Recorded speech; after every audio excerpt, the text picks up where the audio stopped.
Moise, you took a class on heat transfer? Nice. How do you know, Pans, how do you know if you tend toward heat or cold? There's actually a bunch of different versions of an Ayurvedic. It's called your dosha, D-O-S-H-A. If you research your dosha and take a test, I would suggest taking several tests or finding a book on it to evaluate yourself, or finding an Ayurvedic practitioner who can actually help you evaluate yourself based on, But your dosha will tell you whether or not you tend toward heat or cold. If you're interested in reshaping your relationship with food entirely and with the way you eat and whatnot, I highly suggest looking into Ayurveda, because it's not the one-size-fits-all prescription.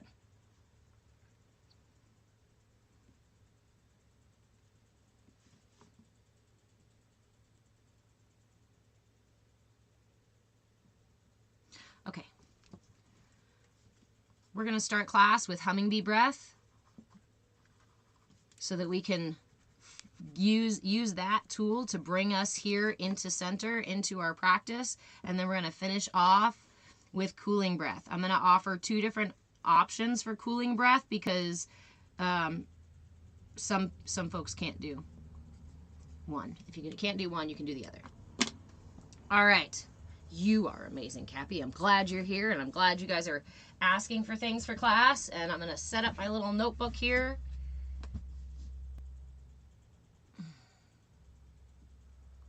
Oops. Okay. Yeah, TikTok, you guys just get weird framing because it's such a big difference. Okay. YouTube, are you on? Are you here? Are you with us? Are you present? YouTube! You made it!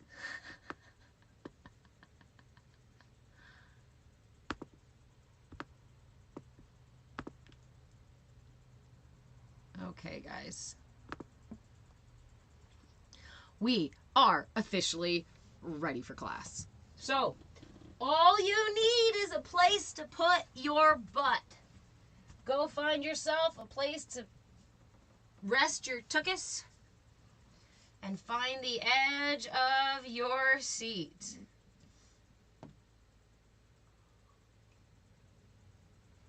For those of you who are new here or just joining, hello. My name is Reverend Deborah. I am an interfaith minister, a movement facilitator, and your shenanigan shaman. And this is our tiny yoga class. A chair yoga class born out of living in the RV and not having a whole lot of space to practice yoga. So we are now officially back in the RV, which is really exciting, thanks to some of my very novice handiwork, but handiwork nonetheless. So find yourself a place to put your butt. It can be the edge of your bed. It can be a chair. It can be your office chair. It can be the front seat of your car. Ideally, if you're sitting in the front seat of your car, you probably want to like open the door and turn to the side and drop your legs out. You'll have at least a little bit more space. If at any point on any of the channels you guys see me go too far out of range, let me know. I am going to do my best to keep up on comments, but during class, I'm mostly going to be focused on moi. Hopefully you will focus on you, so that we can become familiar with the inner cosmos that exist within ourself and influence that which happens all around us. So let's get into it. Find your seat, scoot to the edge of your seat, and we're going to begin with a really gentle, actually, we're beginning with pranayama. We're going to begin with what's called hummingbee breath. It requires your hands on your face. If this is uncomfortable for you, you can also simply use your thumbs in your ears and your hands overhead. This is not ideal for the mudra, but again, if putting your hands on your face is uncomfortable, please don't make yourself uncomfortable, but instead just do the ear part of the practice. So we're just going to do a couple of rounds of this, let's say 3 rounds of this breath to get us into our practice. So to do this practice, you want to bring both hands up, pinkies to the corners of your mouth. Ring fingers to the sides of your nose. You're not creating pressure here. You're not squeezing your face. We're just gently resting the pinkies at the corners of the mouth, thumbs at the corners of the nose, middle fingers over your eyelashes. Close your eyes and put your middle fingers over your eyelashes. And then place your index fingers just below your brow at the top of your eye. So checking in again, you have your pinkies at the corners of your mouth, your ring fingers at the corners, at the edges of your nose. You have your middle fingers resting gently on top of your eyelids, on top of your closed eyelashes. And then your pointer fingers are at the top of your eye socket, just below your eyebrow. And your thumbs are hanging out there like big thumbs up on the sides. We're going to close our ears, but I want you to listen really quick. We're going to inhale a full deep breath. Once you inhale, you will close your ears and you will exhale with a hum. The intention here is to get a nice, long, steady hum. When you notice that your hum gets a little wobbly or shaky, release the breath and take another inhale and start again. Only close the ears when you are humming. When you are exhaling, close the ears. When you inhale, open the ears back up. Again, you can do this mudra here, or if that's way uncomfortable, you can just place the hands on the head and use the thumbs to close and open the ears. Again, close the ears when you are humming. Open the ears when you are inhaling. So we're going to do 3 rounds of this. Feel free to do 1 or 2 more afterwards if you feel called to do so. Pinkies at the corner of your mouth. Ring fingers at the corner of your nose. Middle fingers over your closed eyelashes. Index fingers just below your brow at the top of your eye socket. Go ahead and take a big deep breath. And close your ears to exhale with a hum.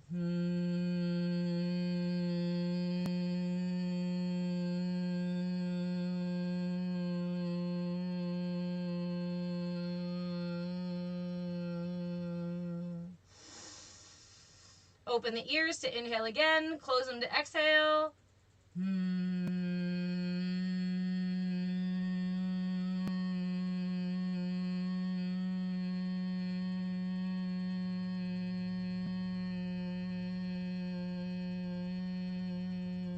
Open them to inhale. Close them to exhale.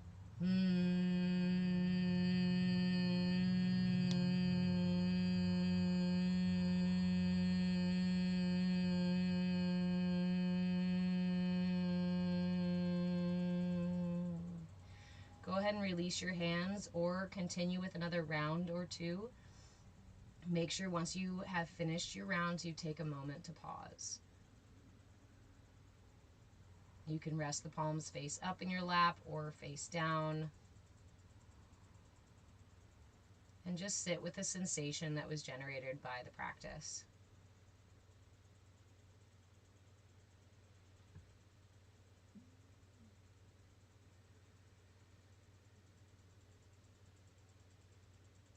As you sit here, I invite you to take 3 deep breaths.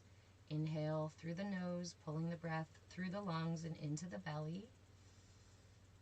And sigh it out. Inhale again, lifting the heart and elongating the spine, lifting through the top of the head.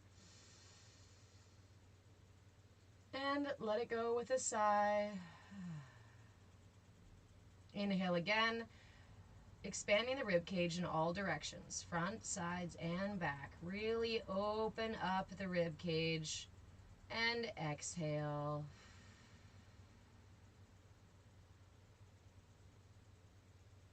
We're going to slowly move into our practice. Follow your intuition for what you need. I will cue just the basics. We're going to begin in the neck. So go ahead and begin rolling one direction. Take your time. We're not hurrying through here. And we're also not trying to push our edges or pop our neck, actually. What you're doing here is really just warming up the muscles, saying hello to the muscles, turning the head in one direction, becoming familiar with the state of your being right here, right now. Your neck may be a little bit stiff, or the muscle, or the, maybe a little kinked, or feeling snap, crackle, poppy. Just move nice and slow, familiarizing yourself with the motion in your neck right now. The range of motion, availability of motion. Go ahead and switch directions when you're ready.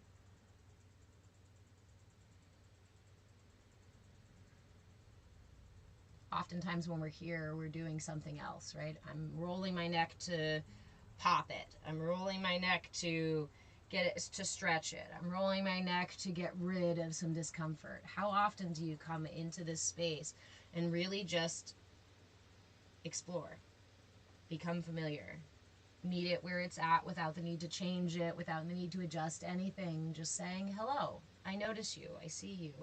Come back to center, lifting the head back upright, tilting, then we'll move to tilt the chin, tilting the chin up towards the sky and back down towards your chest.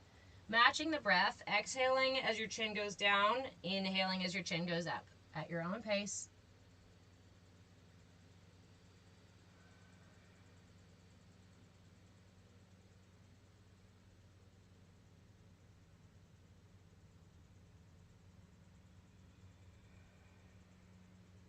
Again, without the intention to change, no intention to change anything, just the intention to be present, to become familiar with your current state. Back to neutral. And drop the ear to one side and then the other. Remember to leave your shoulders relaxed, elbows hanging loosely. You can flap them a little bit to remind them, hey, okay, you're supposed to be loose, supposed to be hanging. Hey, just hanging, just chill. Tilting your head down to one side, your ear to one shoulder, and then back up and down to the other. We're going to match the breath again here. Inhaling as you come up to center. Exhaling as you lower your ear to your shoulder. You notice you need to slow the movement down a little bit so you're not moving so fast that you're tossing your head back and forth. We're moving with the breath.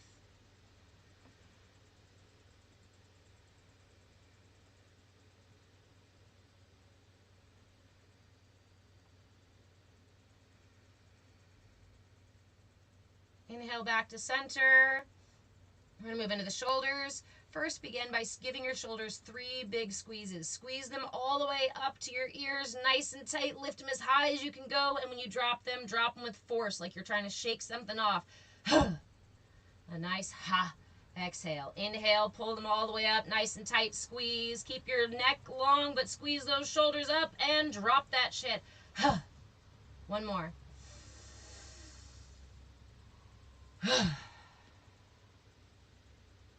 Go ahead and give your shoulders a little bit of wiggle.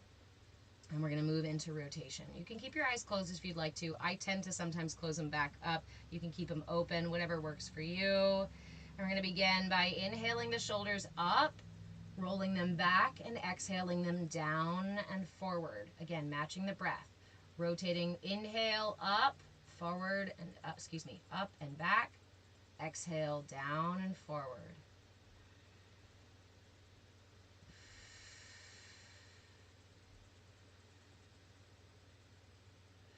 Keep your neck long, keep the space between your shoulders and your ears so that you're not trying to close your ears or protect your neck.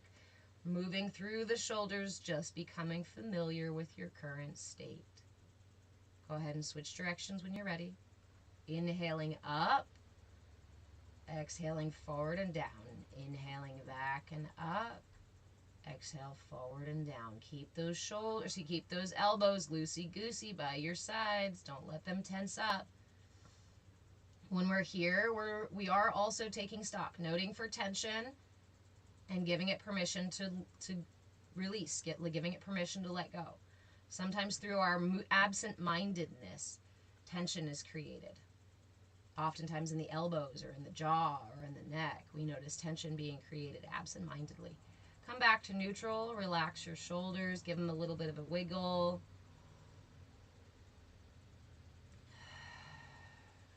Take both hands behind you, interlace your fingers, and inhale as you lift your chin up and send your chest forward. Get a nice arch in the back. Even tilt your tailbone like you're trying to lift your tail up. Send that chest forward, chin up, and exhale. Bringing your arms back forward all the way around for a nice big self hug. curl a little bit into your self-hug so your shoulders roll forward and your spine curves backward and your tailbone tucks a little bit underneath. Curl into your nice little self-hug here. Take a moment to just take some deep breaths into this space. Even as you're curled forward, take some deep breaths. Feel the way your rib cage expands around the breath.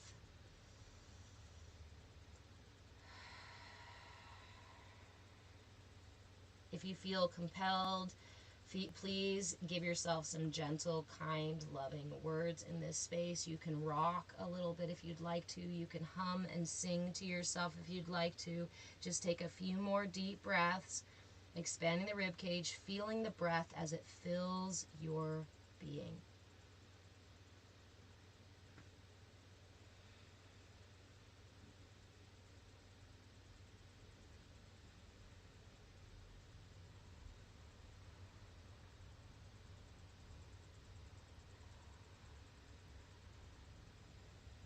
Give yourself one last little squeeze, squeeze, and gently release the arms, giving the shoulders another shake. From here, I invite you to bring your hands together at your heart. Take a deep breath in. And as you exhale, twist over to the right side. Just turn your torso to the right side. Once you find your edge, that's where your torso stops, right? Find where the twist stops. Try to keep your knees shoulder width apart, still facing forward. We want the twist only in your torso. Once you find your edge, go ahead and open your arms, placing your left hand, the back of your left hand or arm on your front knee, on the right knee, outside of the right knee, and place your back hand behind you. Take another deep breath here.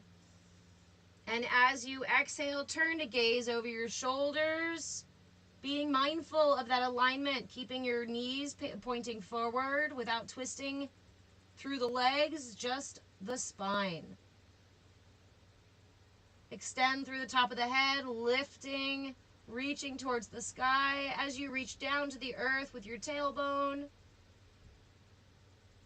Both ends of your spine reaching, stretching, making space.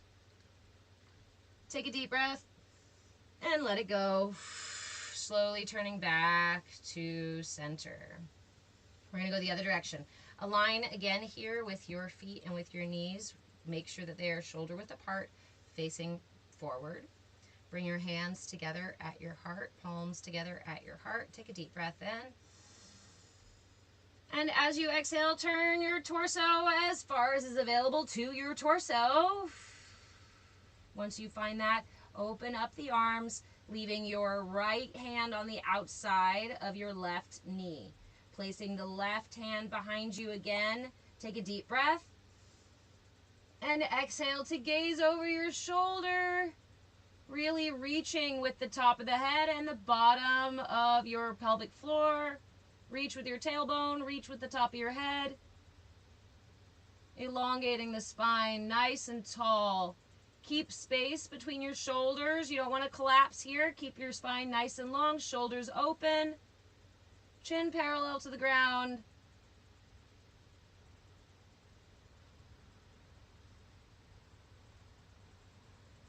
Take a deep breath.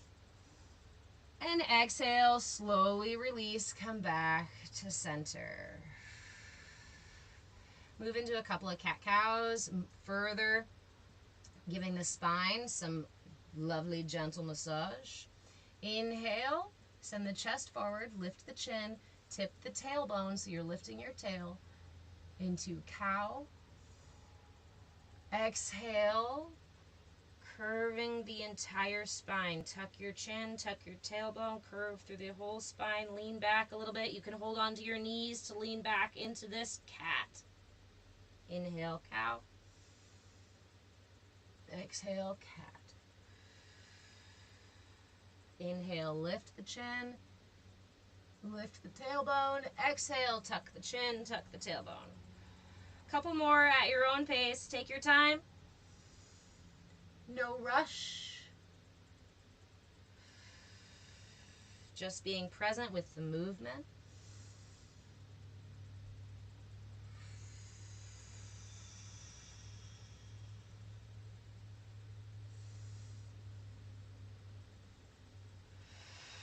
Last one. Inhale, cow. Exhale, cat. And back up to neutral. Reach your, it's not far to reach. You don't have to reach actually. Just place your right hand on your left knee. With your left arm, inhale, sweeping it big and open as long as you've got the space. Remember, if you don't have all the space for this, you can also just extend through your elbow. You can bend your arm, place your hand on your shoulder, send the same intention through your elbow as you would through your arm. Sweep it all the way up and over to get a nice side stretch in the left side of the body. Again, if your elbow is here, just focusing on that side stretch, focusing on sending the energy through your elbow. Let the head drop to the right. Let the right shoulder relax. Inhale back up to center. Release the left arm. This time, left hand on the right knee. Inhale your right arm up and around, either full extension or just with the elbow if you only have that much room. Reach up and bend the side for a nice right side stretch. Let the head fall down to the left. Let the left shoulder relax. See if you can find that extension from your fingertips or from the top of your head all the way down into your hip.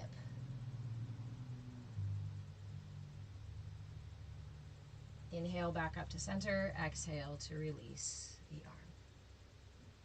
Interlace both hands. Interlace the fingers underneath your right knee. Inhale, pull your right knee up and point your toe. Squeeze it into your chest. And exhale, kiss your knee. Give it a couple of kisses. Thanks, knees. Inhale back up to neutral and release the leg. We're going to do this several times on both sides. Interlace your fingers beneath your left thigh. Inhale, point your toe and squeeze your knee into your chest. Exhale, offer some kisses. Inhale, back up to neutral, and exhale to release the knee. I'm going to go a couple more times. I'm not going to cue the breath this time. Go ahead and just follow the movement. Well, I'll go ahead and cue one more time, okay? Interlace the fingers underneath the right leg. Inhale, pull them up to the chest and squeeze. Exhale, offer some kisses. Inhale, back up to neutral. Exhale to release the knee. Left side. Interlace the fingers beneath your thigh. Inhale, pulling the knee up, pointing the toe, squeeze. Exhale, kisses. Inhale, back up to neutral. Exhale to release the knee. Go ahead and place your hands on your chair or your bed or wherever, or the side of your bench. We're going to windshield wiper the knees a little bit. Find a nice range of motion, whatever's available to you. Again, you can use this as a bit of diagnostic. I'm not here to change everything about my body. I'm not here to, I don't even know what I'm here to sometimes to do. But I am here to, in this moment, just become familiar with my state of being, with my body, with where it's at. I can feel a little bit of tension in my hip. I don't need to change it. I can just say hello. And oftentimes, in my acknowledging its existence, it releases some of the tension on its own. Okay, come back to neutral. Ground the feet out again at shoulder width apart. We're going to cross the knees. Inhaling. Interlace the fingers underneath your right thigh. Inhale that thigh all the way up. Squeeze towards your chest. Now cross your right ankle over your left knee and let that right leg fall open. Really important here, when you let that right leg fall open, please flex your right foot. Keep your right foot flexed. It'll help protect the knee joint. And as somebody who needs extra knee love, this is really important. Flex your right foot. Ankle over your left knee. Allow your right knee to hang open. We're just going to lean forward a little bit. So I want you to put your forearms in onto your knee. If this is enough, stop here. If you can go a little deeper, go a little deeper. But I encourage you that once you find an edge, like for me, there's tension in my right hip. This is an edge. I had no idea that. Okay, so take a deep breath here. And as you exhale, lean ever so slightly deeper. And that's it for me. I want to be gentle with my right hip. I don't need to overextend. I don't need to push it. There's a time and a place for that, right? Keep taking those deep breaths, and if it's available, allow yourself to sink deeper with each exhale. Some of you may be in a full forward fold, and that's fantastic. Some of you may be just barely tilted, and that's fantastic. Thank you for honoring where you are and being willing to meet your system where it's at.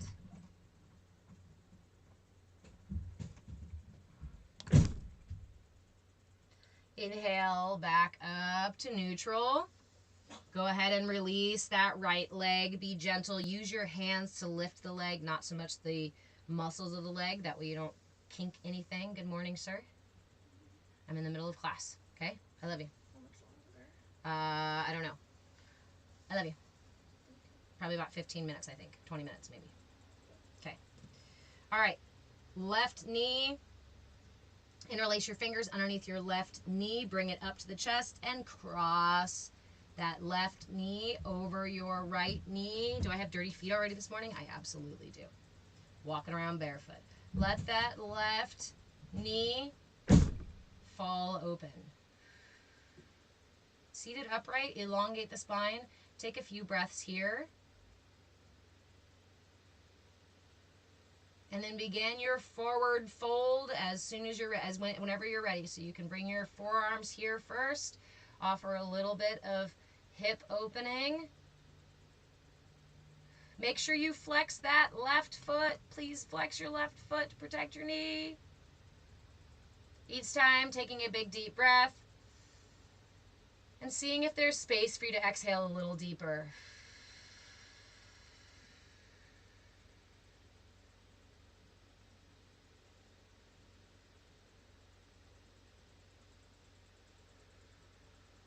It's important to take the time to become familiar with where my edges are, where my boundaries are, where my tension, where the tension exists in my body. When I am aware of it, I can hold space for it. And I can adjust my actions, my choices, my words even, to accommodate for that.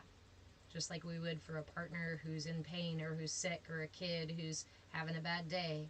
We make space for them because we acknowledge their boundaries, their edges, their tension as valid and real. I encourage you to explore offering that to your body as well.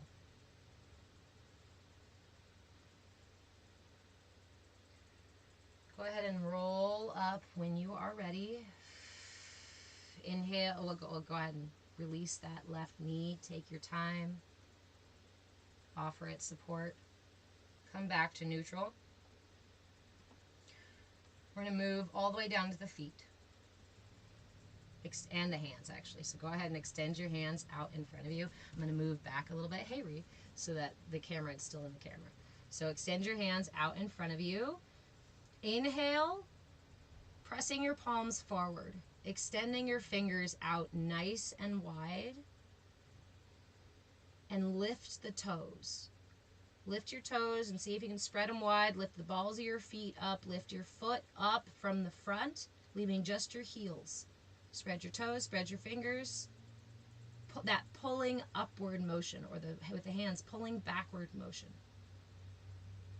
Exhale, drop the hands so the palms are in.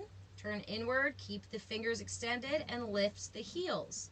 Again, pressing the palms inward, extending through the fingers, and pulling the feet, the heels up, leaving just the balls and the toes, on the floor. Inhale, palms forward, toes up. Exhale, palms in, heels up. Inhale, palms out, toes up. Exhale, palms in, heels up. Several more rotations. Just get into this. Feel into this. It's not a movement that a lot of us do often. So feel into it, find tension, say hello to the tension, and then move around it. There's no reason to push edges, no reason to change anything. Just see what your range of motion feels like today. Hello arms, hello wrists, hello fingers, hello toes.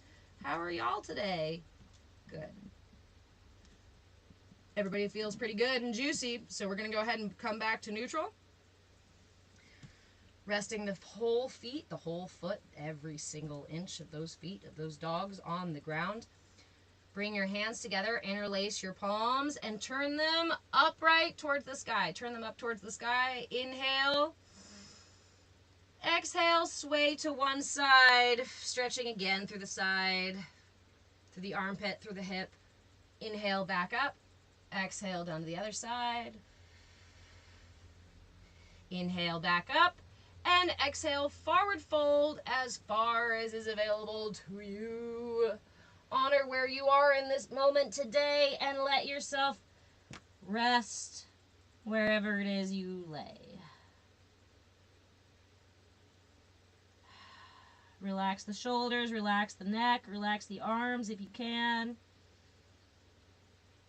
Relax the muscles in the back. You can either stay here in your stationary forward fold, or you can sway a little bit, offer a little bit of movement. If you need to stabilize yourself, you can hold onto the ground or the bed or the chair. Offer a little bit of a sway back and forth, swinging on the knees, moving the hips a little bit. Not intentionally, not putting movement in the hips, but through this sway back and forth. Getting into that sciatic area.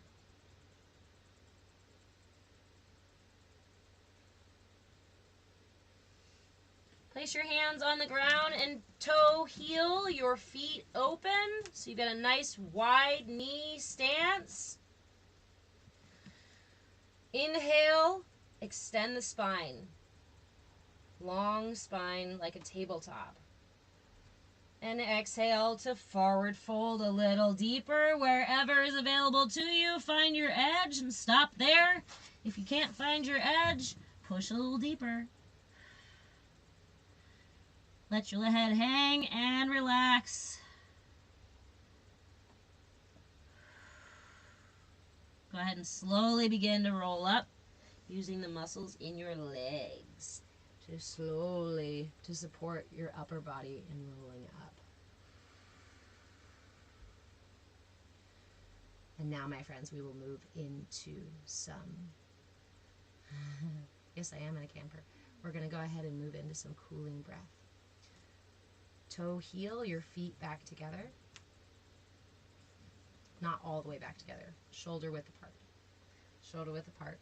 Give yourself some wiggles. Give yourself some twists. Give yourself whatever else you might need. If you need something, maybe some hip lifts before we move into our pranayama practice, before we move into our breathwork practice. You can stay at the edge of your seat if you'd like to, but for breathwork, you can also go ahead and scoot back a little bit.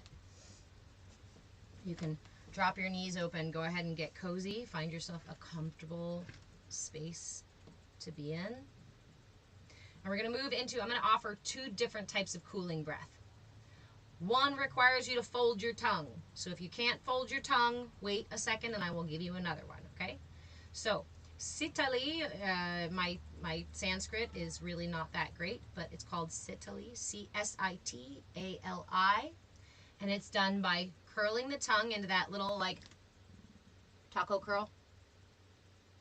And bring it right here to the edge of your lips. You're going to inhale like you're sucking the air through a straw. Your tongue is going to create that straw. Inhale a full deep breath. Hey, Claybeard, how's the baby? And as you exhale, seal the lips and exhale through the nose. Inhale through the straw of your tongue. Exhale through the nose. If you cannot curl your tongue, the other version is through the teeth. Like you're sucking air through the teeth. Go. And exhale through your nose. Try not to create tension. You don't want to be clenching your jaw when you're doing this. But this one's called Sheetkari, S-H-E-E-T-K-A-R-I. My pronunciation for these is terrible. Cooling breath. One is with a curled tongue. Inhale the breath through the tongue. Exhale through the nose. Nice. His cooling breath is really important, especially during the summer, especially when you've got kids. And then the other one is to inhale through the teeth. Seal the lips, exhale through the nose. Let me see the time. We're going to spend 5 minutes doing this practice. So it's 52, it's 10:52 here. So at 10:57, oh, it's 10:53, I better stop talking. We're going to do 5 minutes. Pick your version, either sucking the air through your teeth or through your curled tongue. Exhaling each time through your nose. You can keep your eyes open, you can close your eyes, but I do recommend closing your eyes to fully immerse yourself in the experience. Take your time. Pause if you need to. If at any point it becomes uncomfortable, please pause the practice. When you are ready, go ahead and take your positions. Curl your tongue or bare your teeth and inhale. Close the mouth, exhale through the nose. Inhale again.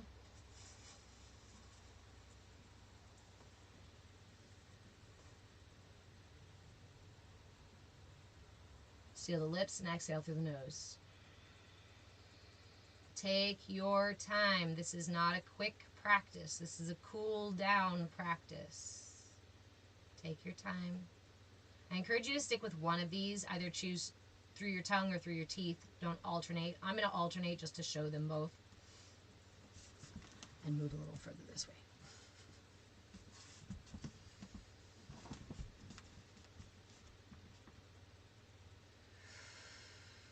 Recenter.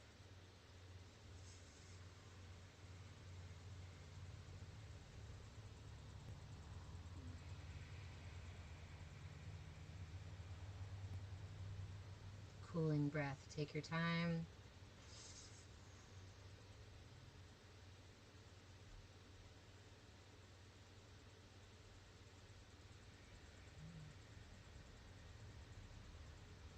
We've got 5 minutes. We're probably already down a minute or two. Keep up with it.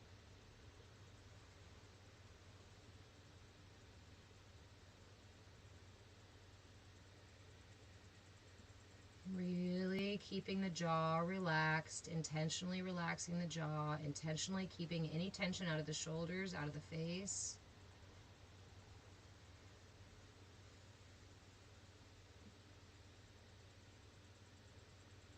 Releasing tension even from the belly and the back and the legs. Allow each exhale to release any tension remaining in the body. Inhaling your intention only, not tension. Inhaling, our intention here is just to experience the breath, is to receive the benefit of cooling pranayama. Inhale.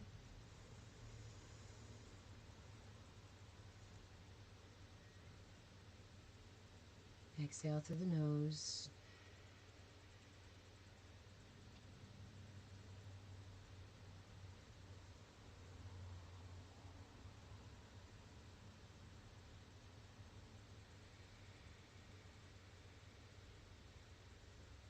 If your mind is busy, let it be busy. Just focus on the breath.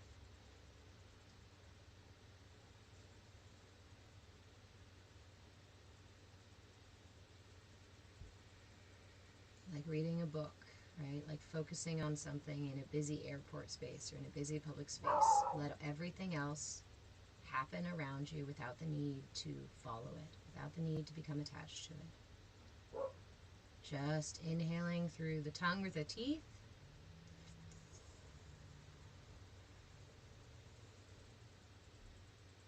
Exhaling through the nose.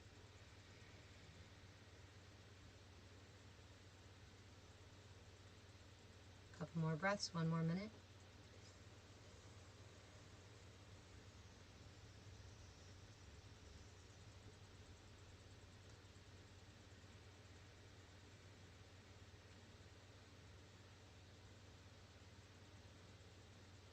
last breath.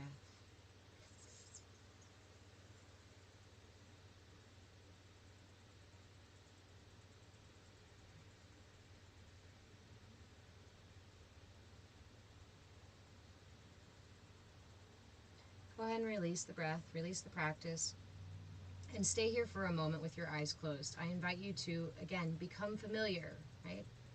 Become familiar with the effects of this practice. Notice the cool sensation in the back of your throat, in your mouth, in your nose. See if you notice it anywhere else in your body. I find that it does travel and does end up in my head and sometimes in my fingertips, sometimes in my back.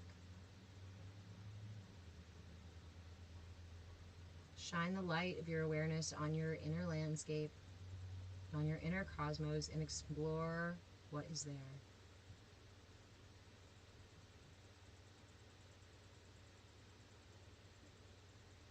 There's no holding the breath here, nothing else we're doing, just being present, being the observer of our inner cosmos.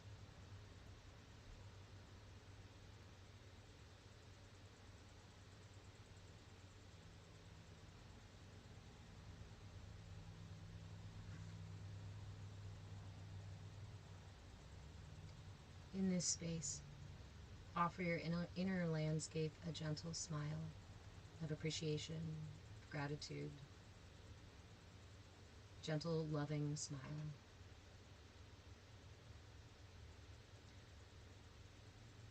When you are ready to come out of your practice, I invite you to bring your hands into prayer or simply lay one over the other over your heart in gratitude for today's practice, in gratitude for this space that we cultivate together, in gratitude for the breath. Always offer yourself some gratitude too for taking the time for self-care today. I'm really fucking proud of you for making it, even if it was just for a few minutes. And thank you so much for joining me for yet another tiny yoga. When you are ready to come out of your practice, please do so slowly. Offer yourself some wiggles and stretches if you need them. Only open your eyes when you're certain that you're ready to, committed to coming back to this reality, and you're sure you want to be here, because it's a fucking wild one, and I sometimes don't know. Hey, Feral Farm, replays are on YouTube. I'm live on YouTube right now, and as soon as I go off the live, the replay is going to sit there and be available.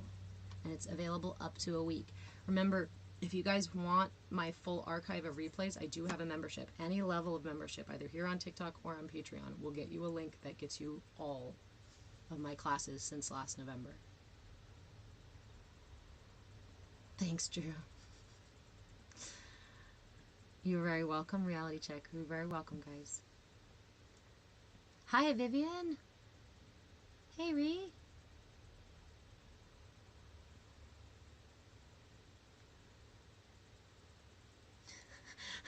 Claybeard, yes, this practice is very good in dealing with the Sitali cooling breath, right? Deja, you're very welcome. Thank you guys for all cultivating this space with me. Thank you for helping me hold space.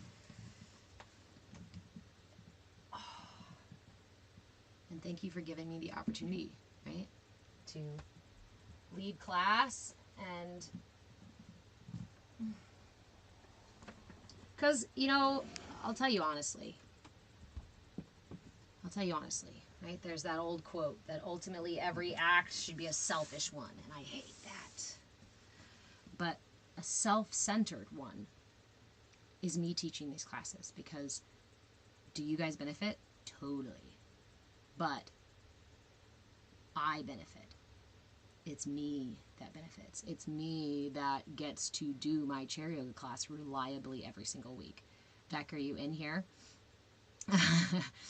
I had a friend not too long ago compliment me, right, on my reliability, and I was like, I don't feel reliable at all, but it is me practicing, showing up for myself, And part of the accountability is the fact that it's a live class. If I don't show up for myself, y'all know. Y'all know. I can't hide back here in my house and be like, oh, whatever, and skip my yoga practice for weeks on end. So it's really helpful for me.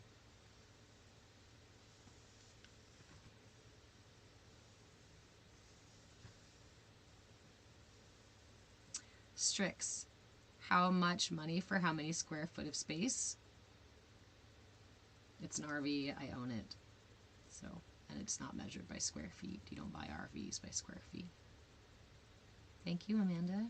You're very welcome, guys. So we were talking at the beginning of class about this class, right? And about tiny yoga, the practice of tiny yoga. And why I created this class, why I keep doing this class.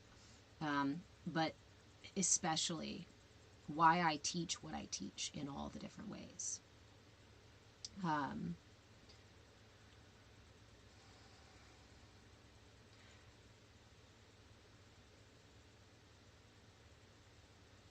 I wrote down, I guess I should just say the thing. I wrote down this little thing. I wrote down this little thing as a reminder for this practice today. Because I used to have a sticker that was similar to it. But I wrote down, in a world that relies on your ignorance, become familiar. A conversation I had yesterday led me to basically note to somebody, you know, look, the powers that be, whether it be media or politicians, you know, whether it be your government or your teachers or your parents or your, like, there's so many ways, even in our personal relationships, that we are manipulating and being manipulated. Now, we're humans, and humans manipulate their reality to get around their reality. That's normal. That's okay. It's when it becomes a selfish manipulation, when it becomes a greedy manipulation, when the manipulation is intended to just take from you, not to give anything back, not to bring you health or balance or anything like that, but it's just meant to harvest your resources. That's what I see a lot. Again, in relationships, with the media, with our government, with things like that. Like, there's so much of that going on in the world. And a lot of it relies on your ignorance. And I don't use the word ignorant as an insult. I use it as a matter of state of being, right? A state of awareness. There are things that I am ignorant about. But when I am met with those things, I do not hold tighter to my ignorance. I open up my perception, my awareness, so that I can become familiar with the things that I was ignorant about. A lot of these systems that would manipulate you in a way that doesn't benefit you rely on you not having the awareness. Rely on you not doing any of your own research. Rely on you taking things at face value and just, that's it. No discernment. No reflection. Just take it at my word. And then tell all your friends, and your friends will take you at your word, and then they'll tell their friends, and then their friends will take them at their word, and before you know it, we've become the very flying monkeys for the systems that don't benefit us. Oh yeah, we can all buy that same brand of food or same product or whatever, and then it turns out that that one is poison. But we're going to keep doing it because everybody else does it. This whole pack mentality, herd mentality. That's how you end up in a CULT. Is by not reflecting, by not questioning, by not examining.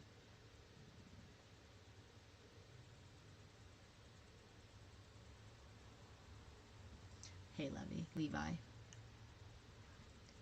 You're a Karuna Reiki practitioner and a Rahani, am I pronouncing that right? Celestial healer. Interesting, I haven't heard of those. I practice energy work from my family's lineage of energy work, and then I also studied the Usui lineage as well. I don't call what I do Reiki, so to speak, because what I do really is far more influenced by what my family taught me. But I don't know, I've never heard of this Rahani celestial healer. I love all of the different names and titles for things, right? Especially coming from a generation where like aliens don't exist and energy work isn't real and right, all of that is a bunch of woo-woo bullshit. Like, again, gaslighting, again, manipulation to tell you that the very tools that actually lead you to your healing and your growth and your wellness on your own without even to pay anybody for them. No, those are woo-woo bullshit. You can't make medicine in your yard. Obviously, that wouldn't benefit the pharmaceutical companies. Hello? No, so we're just going to tell you can't make medicine and that it's dangerous, and you're just going to believe us, and then you're going to walk away and do the thing we needed you to do, right? That's how we create sheeple. That's how we create chattel. It's usui as well. Okay. Examine everything, Sativa. And that's why, again, in a world that relies on your ignorance, become familiar. That means become familiar with your inner self. Become familiar with the people around you. Become familiar with your food, with your community, with how to grow food, with different ways of eating, with different cultures and different economies, different concepts. Look, where's the facet? Where it is? Where is it? There it is. If you're stuck right here on this facet, and this is your only experience of reality because you're stuck in subjective reality, then there's no way that you can know anything else without examining anything else out. You know what I mean? Like, Feral Farm. How do you carry the weight once the veil slips, though? It needs to be revealed to be healed. But wow. I highly recommend the book, The Road Less Traveled. Hey, hey, Calyptus, how are you, friend? You're very welcome, B. Halen. Rally check, you practice usui as well. Yeah, it's a good. I mean, I like the practices. But Feral Farm, I want to sit with this for a second. How do you carry the weight once the veil slips, though? I highly recommend the book, The Road Less Traveled. The Road Less Traveled, because it's a personal story of M. Scott Peck's journey through personal enlightenment and discovery and whatnot. But there are several points in there where the author really hits home. When I was where I was in my early 20s when I read that book, I think. And I don't know if it's a he or she. They spoke about several points. Okay, they spoke about one point in particular. Excellent book, yes. I have number 2 here as well, but I haven't read it yet. But he spoke about the path, and actually I have a drawing, I have an analogy that I use for this. And it's really not much of anything, so here we go. Actually, we've talked about it as an analogy before. Okay. You know the thing at the mall or whatever that they used to have where it's a big round funnel and you put your coin in one side and it starts to go around the outside of it, right? When that's akin to the beginnings of a spiritual experience, of your path, of your personal work, right? That's the beginning. There's the edge there, and at any point, your coin's going relatively slow, you can catch it and pull it off, right? And at that point, you haven't learned so much that you can't unlearn things usually at that point. It's kind of one of those like, oh, that's interesting. I could see something other than the box that I've lived in. I could see something outside of that. The veil is thinning, but I don't have to go completely through the curtain yet. When you start doing that, but as the same with the coin, if you keep going, that coin starts to tip, right? That coin starts to tip, and there becomes a gravitational force, a centrifugal force, and right, working with gravity that goes down into there. There's a point just outside of the edge, or just inside of the edge, where that tipping starts to happen, where it feels utterly terrifying. Like it feels like it's way too much to handle. It's like, especially if some of us who are trying to rush through our enlightenment, as we get into that point, we may suddenly be blown open and have these experiences that are potentially scary, right? Or potentially really unnerving. And a lot of us are going to experience things like major upheaval in our life, change of jobs, change of relationships, change of personality, change of like way we start, like those are those big moments where you go, aha, that person's coin tipped. A really important part of that piece is And I say it, I about to say it, but my pirates are like, that's too simple. But is acceptance of the reordering.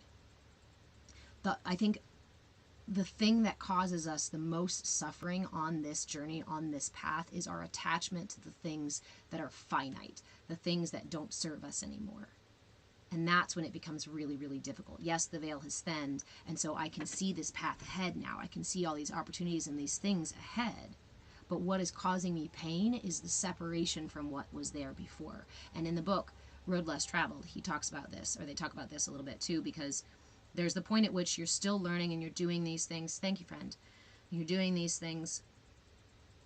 And you can still go back, right? You'll learn some things, study some things. Maybe you'll take a yoga class or two, but you can still go hang out with your friends and have these conversations with your family and watch normal TV shows and do all the normal normal people things, right? But then there's a breaking point. There's that tipping point where you begin to not relate anymore. And I personally experienced this. I remember standing in the bar with some friends of mine that I had hung out with for years, and we were standing there, and the conversations they were having, like, I felt separate. I felt isolated. I felt like we weren't talking the same language anymore, and I didn't have much to say. And I would say something, and it would come out in this weird way that they'd look at me funny, like, what's wrong with you? And I think they even asked, like, are you okay? What are you going through? But it was that. It was my whole life was reordering. Why? Because many of us order ourselves in a way that's not actually conducive to our self-actualization, to our growth and our healing, because that's the nature of our system. That's the enculturation process that we live in, teaches us to turn away, deny, and compartmentalize and and look outside of us for answers and all that stuff. So when we start to do this work and realize that all of the expansive reality that's within us, and what we talk about in these classes too, and when we start to take the personal responsibility for us, right? When you start taking responsibility for your words, it's really hard to spend time around people who don't take responsibility for their words, because I don't think I need to explain that one.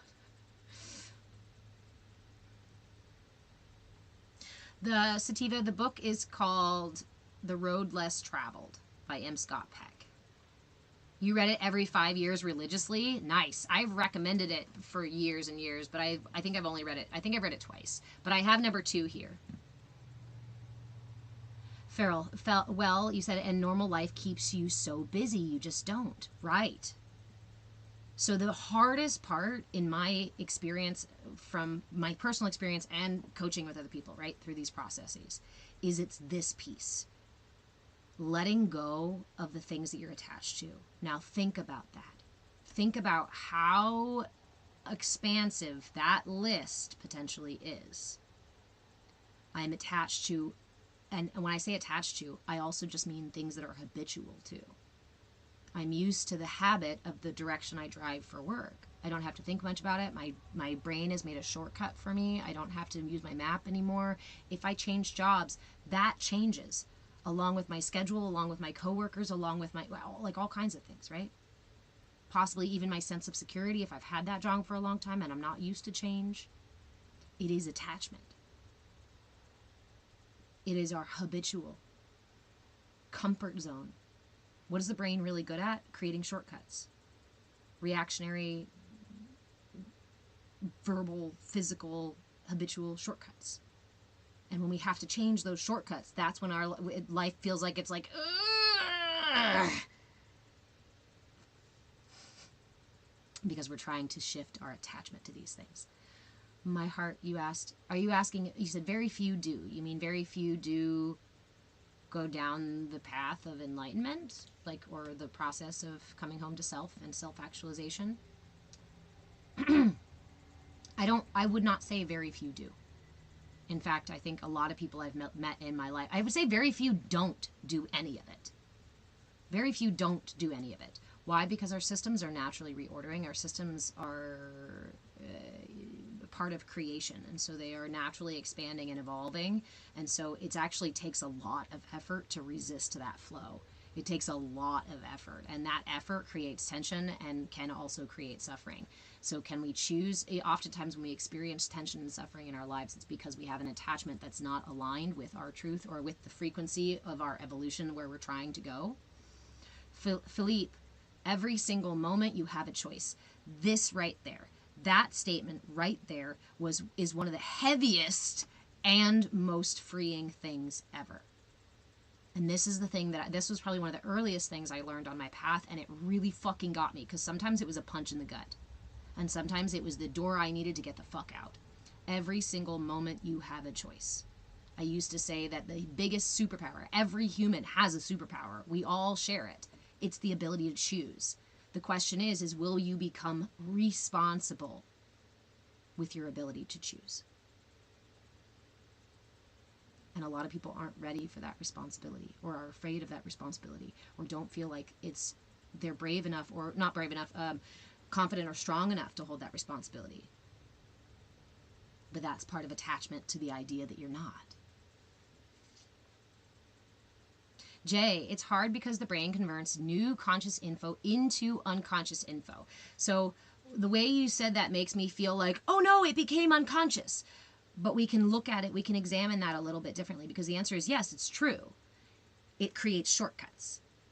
But I can still be conscious of those shortcuts. And it's those shortcuts that I need to pay attention to, because sometimes those shortcuts don't serve me very well. They can be bad habit shortcuts, right? Like if I'm feeling sad and instead of dealing with my grief, I go have a cigarette every single time I'm feeling sad. That's a shortcut, and it's going to become a habit because I'm dealing with a need with this behavior. And my brain goes, great, that satisfies the need just fine, perfect, I'm going to file it away. The brain is not going to judge, is that good or is that bad or whatever. That's the heart. That's my decision when I examine it and look at it and say, does this actually serve me or does it not? For some time, some things that might be unhealthy can serve you very fucking well. But at some point when you see that they're no longer serving you, it's your responsibility to take a look at these things and shift them. But if you don't do that, nobody else can do that for you. And when you don't do that, you tend to put yourself in a victim position of like, oh, I have nothing to do about it. I can't change anything. And it's everybody else's fault. This is how I was. Somebody said the thing for me. Somebody cut me off in traffic. So I fucking ran them over. Like, that's not an excuse. You have the ability to shift that. Is it difficult? Is it heavy? It can be, yes.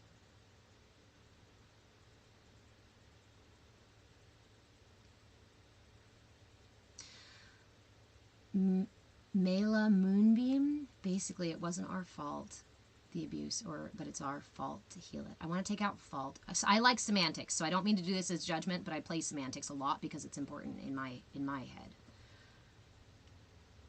We are not, right, we're not at fault. There's no blame that should be really even associated with that stuff, because the past is in the past. The only way it affects us now is based on the habits that we have created because of it. Right? Yeah. So at that point, it is our responsibility, but responsibility is something that you cultivate. And Philippe, right? I find that really difficult when we don't recognize our own power. You say, yes, so true. Don't let the situation control you, but choose how you will react. To be responsible is to be able to respond. If I'm sitting in any situation and I am able to respond, I need my awareness to be able to respond to the situation itself. Otherwise, I'm just reacting based on past situations. I'm not even in the here and now if I'm in a reactionary state. And that's what it is, kind of like creating an unconscious pattern or unconscious info. Yes, it creates a knee-jerk, it creates a reactive thing that the brain does. And the brain's not doing that to mess with you. The brain's doing that to create shortcuts for you so that it's easier for you to be able to move through life. Imagine if you had to think about breathing and eating and peeing and walking and doing all these things for the rest of your life. No, the brain does what it does, and it makes shortcuts. Yes, Mela Moonbeam, I hear you. And that's a big part of what we do here, is taking the blame and shame out of what happened in the past. we can just acknowledge that we all had choices. We all have choices now. I mean, we can acknowledge that we all have choices now. And the truth is, most of us really are doing the best that we can with what we have. And that can sound really annoying and frustrating. But the truth is if I don't have enough awareness of my choices or the confidence in my ability to make those choices, then that's all that I have. And I might not be able to make those choices. Even if I'm consciously aware of the fact that the process isn't working for me, there is still a stage where I am learning to cultivate the inner locus of control to be able to make those decisions, cultivate the awareness to be in this moment. Oftentimes I find the energy of justification is the thing that usually gives me the trigger, the reminder of like, oh shit, I'm probably out of alignment. This is probably a habit that doesn't work for me. If I feel justified in doing something that is otherwise like yelling at somebody, stealing something, being mean to somebody, doing something that otherwise is out of alignment with my values, if I feel justified in that, then I'm out of alignment.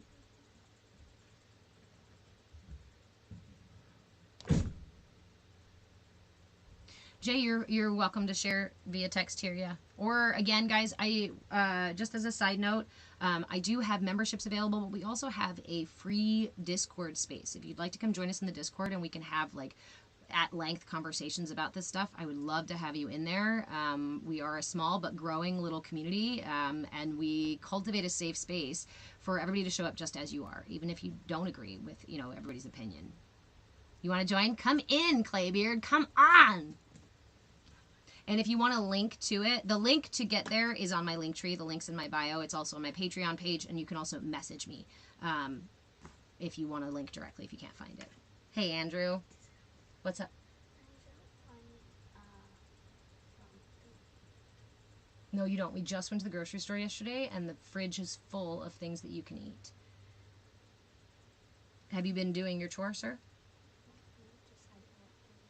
Uh-oh, you've been deciding what to eat for an hour and a half?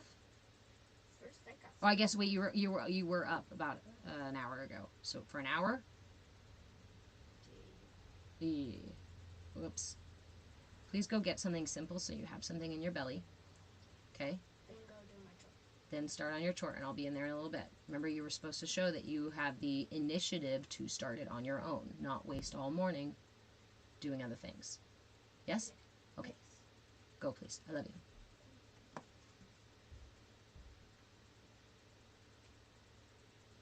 Thank you, Mari. I'm just, like I said, I'm grateful to be able to sit here and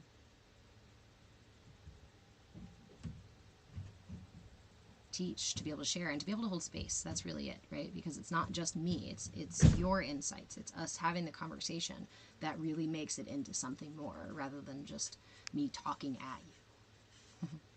Jay, now is new, period, because now has never been experienced before. That's a really nice, simple way to say that. I really like that. Now is new, period. I do a practice that's parallel to that, and it's really just when I find myself in a state that I'm having trouble getting out of, any anxiety, depression, anger, anything that's throwing me out of balance, and I don't have any tools for it in the moment, or I want to get back to center, is I stop everything I'm doing. Usually it happens when I'm in a really heightened state, and so it's harder for me to cultivate the presence for breath work or for yoga or for mantras and things like that. I will stop everything I'm doing, like literally freeze and look around the space as if I've never seen it before. As if I've never, ever seen it before. And I take every bit of information in that I can about what is right here, right now, all around me. And I let everything else go. When my brain says something about yesterday or tomorrow or fears or worries, I say, look, this is here. This is now. Awesome, Claybeard. Sweet.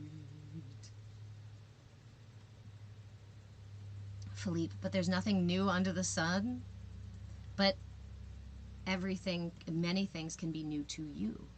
Maybe not new to creation, but new to you, because we have this subjective experience, and therefore, right? when talking to my son about creation, or about humans, right, our existence, a lot of times we talk about this concept of, if you were God, if you were everything, if you were the entire universe, everything living and dying and breathing and rising and falling in the day and the night and the warm and the cold and everything. You were everything. You knew everything because you created everything. There would be nothing to discover. There would be nothing new to experience. And so we talk sometimes about how humans are like, if God is the ocean, we are drops. But we are drops with the illusion of separation so we can experience. So we can experience discovery, so we can experience loss, so we can experience pain. These are all things that an omnipotent, omnipresent being would not be able to experience, except through the discovery and the curiosity and the willingness of ignorant parts of ignorance. We'd have to start in ignorance to be able to discover things. Mela Moonbeam, you said you don't think we can work on the triggers to get to the root? I tried to heal the root. It's important. The triggers are our check engine light, right? And they can point us in the direction of the root. But it's important not to assume that the triggers are the root every time. Philippe, yes, you are the only new thing. But you don't realize that until you break the cycle, right? The brain is very, very insistent on being right also. It creates shortcuts for us. I mean, the brain itself is kind of an arrogant little thing up there, because it takes information, as little information as possible, and makes a decision about it. It makes a decision as quickly as it possibly can. It creates shortcuts based on those quickly made decisions. That's why a lot of the programming, that's the way our systems are wired and built. Yay, Sativa, welcome! Are not conducive to our well-being, because they were based on the quick, immediate information that's available right now so that I can function as quick as possible. Children at that very young age are completely absorbing every bit of information through all of their senses: energetic, physical, emotional, visual, sound, right? All of it.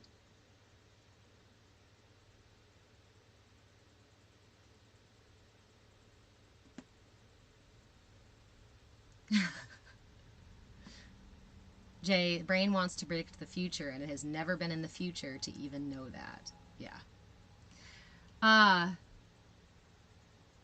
It does. It wants to keep, but when we shift it to this perspective of it wants to keep you safe. We spend a lot of time vilifying the brain and the ego, but the reality is that these are function as safety mechanisms. They function to keep you alive and well-ish in this reality. But it doesn't really lead you to the self-actualization piece. It's a tool that can help you along the way, yes. But it is not the place where you find enlightenment. Enlightenment does not happen through the brain. Ooh, Sativa, you teach neurobiology of trauma. Can we powwow? I spent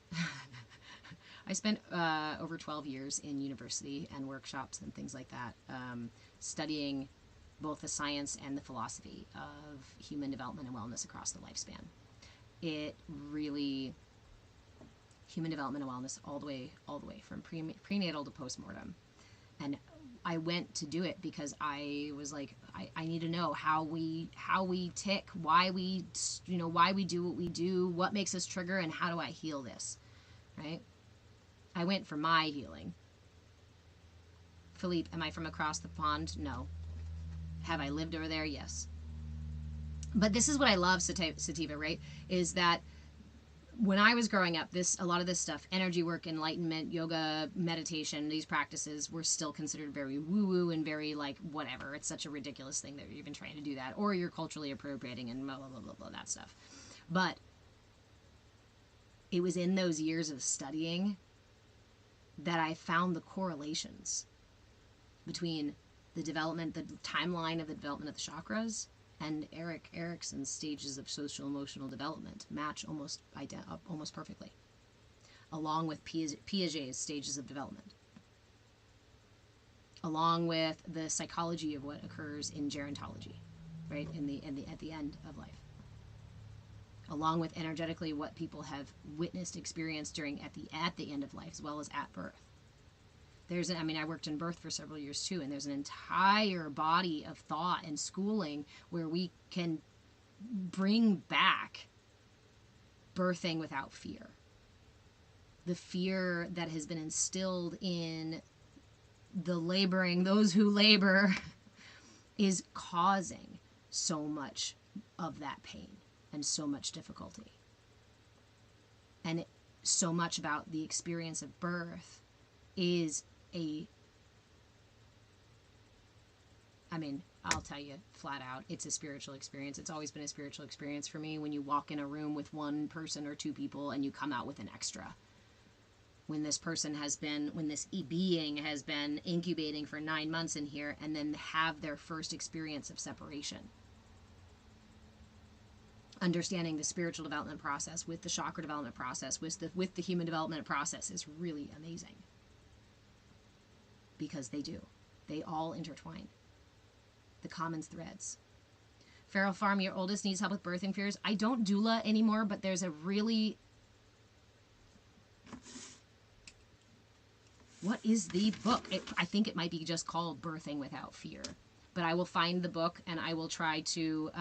or just reach out, Feral Farm, and we should talk more. I actually really wanted to go into the psychology of trauma and of abnormal psychology, but I didn't. I think more than 12 years, 12, 13, whatever it was years is enough. College.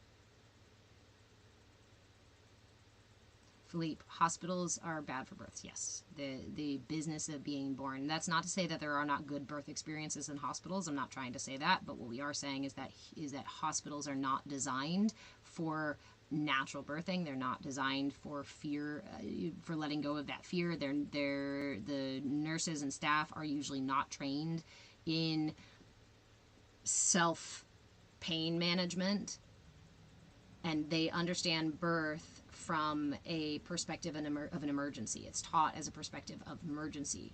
You're in trouble, you're in pain, oh no, it's scary and dangerous. No, it's not.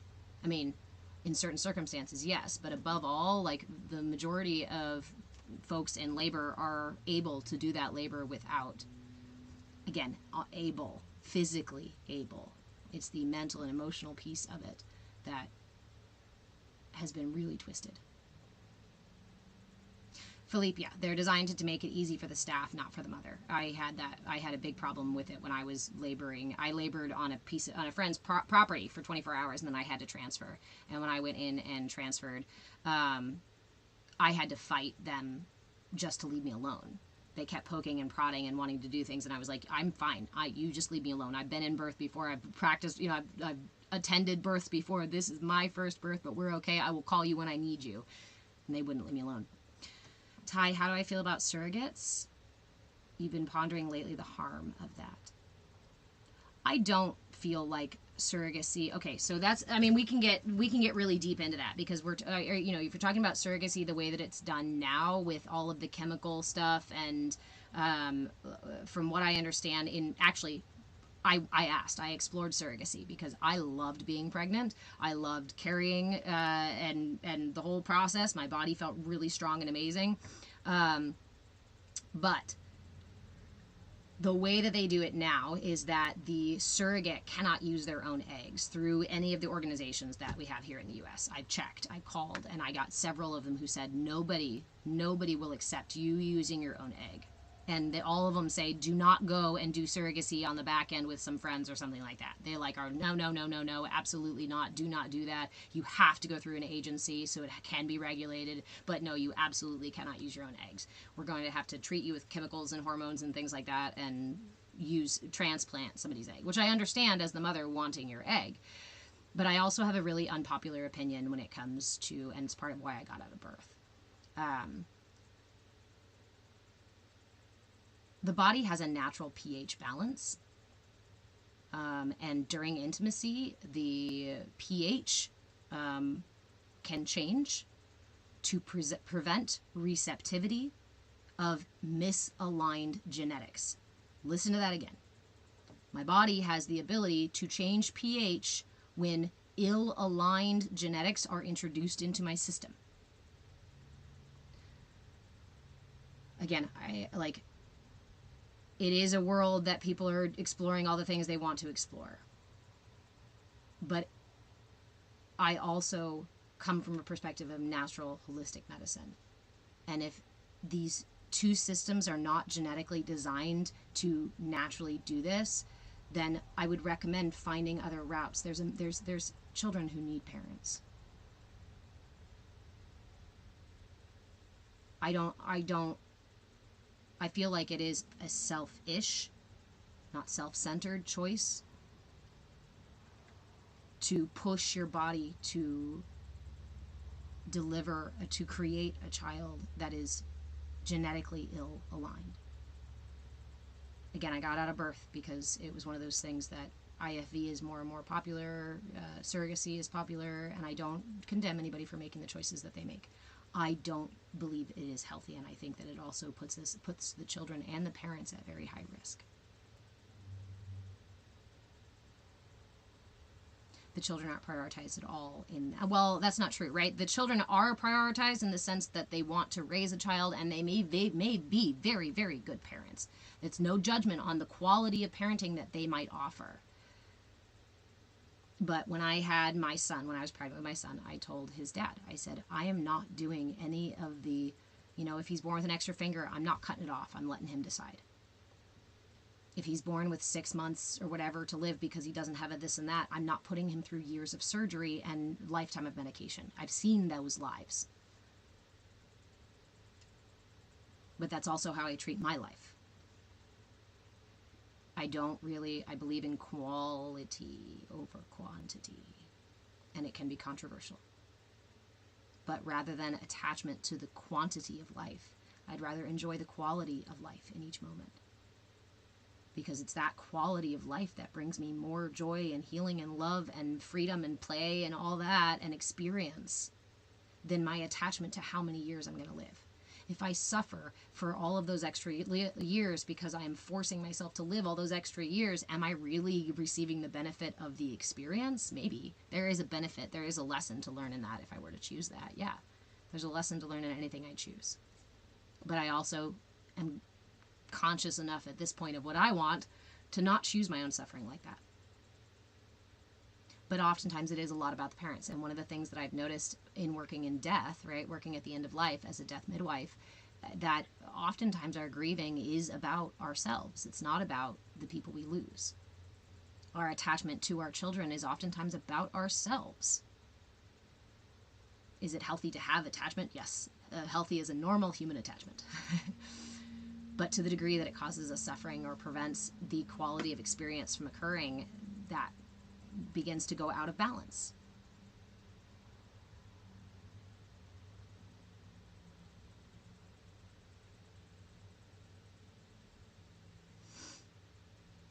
Brian, I hope you have still have a wonderful relationship with her. My family is not a stereotypical family at all, and so I can tell you from personal experience that it doesn't matter what your biology is so much in terms of family and who the people are who really show up. You cared for your aunt who didn't really have good quality, I think mostly due to pain, yeah. Philippe, yes, I've heard of dolphin-assisted births and water births and stuff like that. There's a lot of really beautiful practices that are practiced, things that are practiced in other countries as well as in this country, and there's alternative birth, but again, they call it alternative, right? Having a doula is alternative, whereas in all of our experience as beings, as Homo sapiens, we have assisted each other in birth.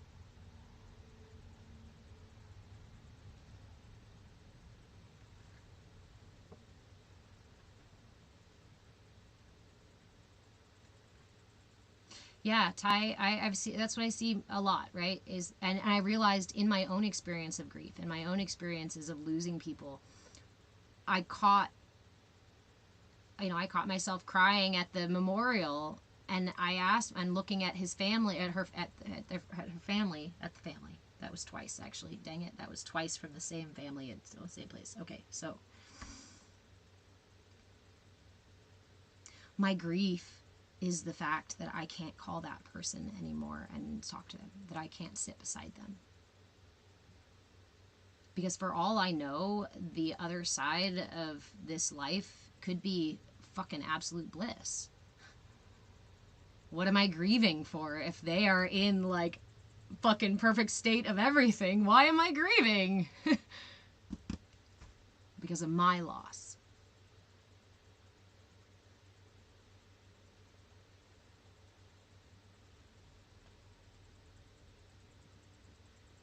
I'm sorry, Brian. Ty, and that piece too, the fear of our own mortality kicks in and we stop appreciating the time we did get to have. Yeah, for some of us it does make our mortality or our impending doom seem much more closer, right? But then that's an attachment to being alive itself. And I know that sounds crazy. Shouldn't we be attached to being alive? Yeah, maybe. Yeah, maybe. Or accept being alive and appreciate the journey. I had several life-threatening experiences as a kid, but I remember one in particular. Where somebody was yet again threatening my life, and it used to always make me cower, and it made me afraid, and make me, hide in the corner when they would threaten my life. So, what's the word? They describe it was what they were doing. They described it and threatened my life. I think I was like 11, maybe. And they'd said this was a particular person in my life who was around often and was threatening my physical safety. And I remember just having a moment. Maybe it was just my system was fed up. Maybe something snapped. I don't know. But I remember this wave of calm that washed over me because I realized that if the person did what they were threatening to do, that I would no longer have to listen to their threats. Like, it was just a matter-of-fact 12-year-old brain, like, oh, well, if they actually do it, then I'm out of here, and nobody's fucking putting me in this position again. So, in all honest calmness, I turned to this person and I said, okay, I'm ready.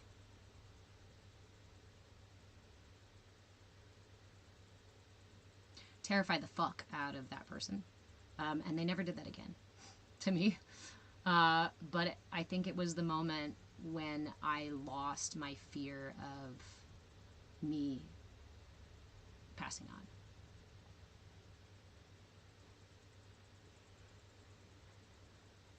Yeah. But since then, I've had a relationship with death that is very much like, well, if it happens, it happens, because I don't know when it's going to happen. It could happen over something really small and stupid. You guys know the movie Coco, right? Where, what's his name? Choked on chorizo, and everybody's making fun of him. He choked on chorizo. Ask him how he died. Ask him how he died. It could just be something so silly and stupid and small, and the huge things that happen could never be the things that take us down, right? And when that happens, okay. And then there have also been moments in my life. Do I actively fear death? No. But there have been moments in my life where I drowned once in the ocean. There wasn't much for that one. But there's a couple more moments where my life has literally flashed before my eyes. I'm about to get into a serious car crash, or that one time I did DMT, which was not a good idea. I will tell you that the feeling I had was the most terrifying feeling in the entire world, but it wasn't like I was afraid of what was going to happen. I was afraid of what I forgot. The only way I can describe it was as if I had forgotten the most important thing I had forgotten in the entire fucking world. Like, that one thing that I was here to do in my life didn't get done, and I'm about to lose my life. That was what flashed before my eyes. Not my memories, not my fears, not, oh no, is this gonna hurt? It was, you didn't do the fucking thing yet, though.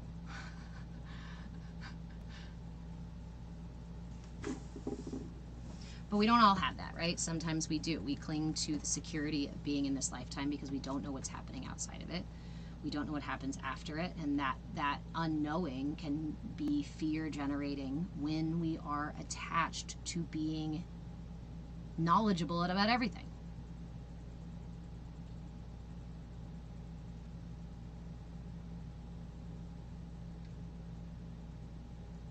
Ty, do you think that's the experiential part of reincarnation, to do the thing eventually? So go do the thing, Philippe. Do I know what it is? You guys. Just as a, my spiritual journey started very, very early. My first memories, unfortunately, were from infancy, and they were really traumatic, violent memories. My first spiritual experiences occurred before my awakening, right? Or like my realization happened at about 7.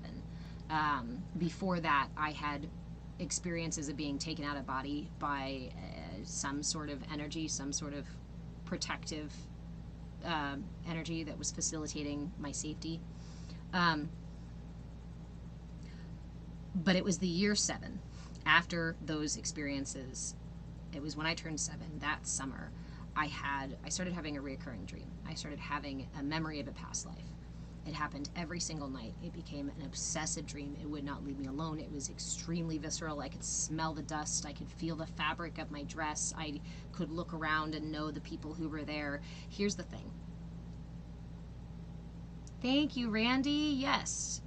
Christ consciousness is something in Christ, is someone that I have a very close relationship with. Thank you very much for reminding me. I love the impetus to need to tell other people about their relationship with spirituality. Talk about attachments. Yes, do the thing and then the next thing. So it was during this dream memory, that I remembered a past life. And essentially the montage went like, or the dream went like so. Every fucking time it was exactly the same. I was in the back of a covered wagon, and I had my mother with my 2 siblings and my father and my uncle driving the wagon. Everything was really slow. My family's been in the Appalachian area for a long, long time. My mother's side of the family has been. So we literally had family back there at that time. So the beginning is really slow. My sister is playing with a toy. My mother is nursing my brother. And there's a hatch between the bench of the cart. And there's this box behind it where we keep supplies and toys and whatnot. And I remember leaning on the bench with my arms on the bench, right? Like this, looking at my dad. And I was watching my dad with a little girl's admiration. He was absolutely my hero. He was as tall and strong as the trees, and he smelt really good, right? All of these memories, I was completely absorbed by the memory of the love, the intense affection for my dad. But in this slow motion, and out of the corner of my eye, I see my uncle lean back this way. And as he does, he leans into my dad. Ultimately he turns to spit, right? So he leans like this and then goes to spit off the side of the cart. But when he leans into my dad stiffens up and goes off the other side. Again, it's all slow motion. But that's when it shifts into real time. And I'm on top of him. And I'm beating his chest with my fists. And I feel utterly abandoned, terrified in that moment that this person who was my rock, my tree,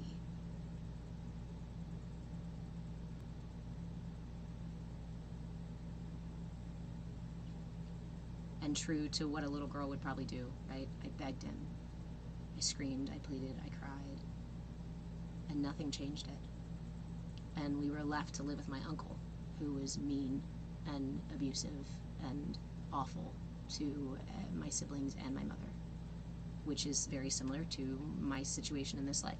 My stepdad and my mother, and not knowing my father, and being raised by a step. But that montage continued or the dream continued and showed me a montage of my life as I got older, and essentially just became more and more bitter. I blamed, Philippe, I blamed my father for leaving me. I blamed my uncle for every bad thing that happened in my life. I had no relationship with my siblings or with my mother anymore. And I had no one around me. And at the very end of the dream, the scariest part of the dream was those last few moments where I was laying there dying, utterly terrified. And again, this is a different fear. This wasn't the, oh no, I forgot something.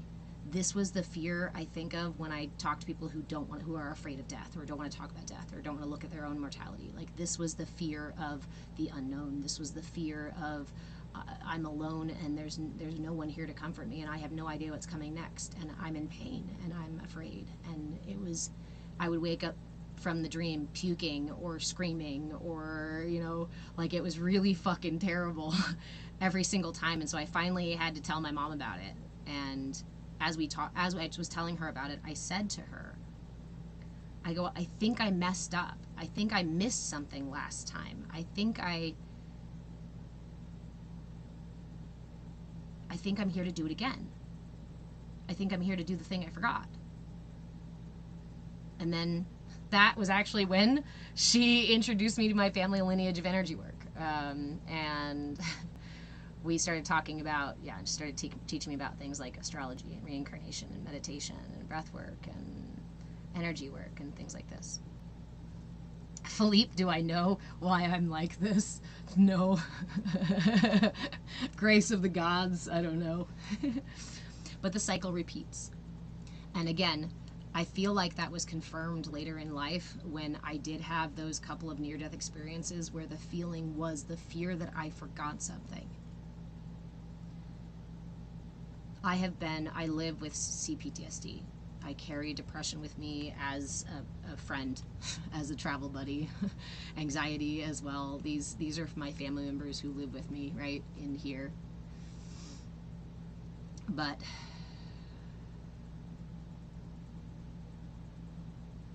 it's a family thing, strengthened over generations. But yeah. There's several things. We could go way deep if you guys ever want to go way deep into that story and talk about like my name and how that correlates, and the story behind my name, as well as the meaning with it and other life experiences. Like, they all...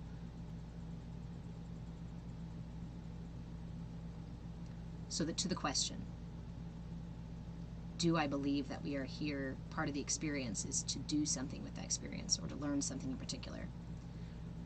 At that time, I explained to my mother that I saw the soul as a library. And I said, I get it now. We're here to go into these lives and to learn things, to experience things. That's what our destiny is. That's what our fate is. That's what that's what our purpose is experience. And then I started really understanding energy work, and I came to understand that my purpose is tuned to my frequency. My frequency is tuned to my unique purpose. And so what my purpose or destiny look like isn't some pre-prescribed something somebody else decided for me that I'm going to do later on in life. It's the frequency with which my system is meant to resonate. Stop trying to manifest the things that your brain wants, and start manifesting, start raising your vibration into a balanced full self, and what you actually need starts to come to you because you're resonating at that frequency. That's why I'm here teaching the things that I teach to you on the platforms for free, because I would love to see you become familiar with your frequency enough to navigate your life as if you are the captain, because you are. Nobody else is the captain of your life, and yet so many people and other things outside of you will say, come this way, come hither, I'll show you where to go, I'll show you how to get there, come buy my snake oil and do this fancy dance with me, yar matey. But I'm a pirate, so I don't play those games. And I guess I've kind of always been one.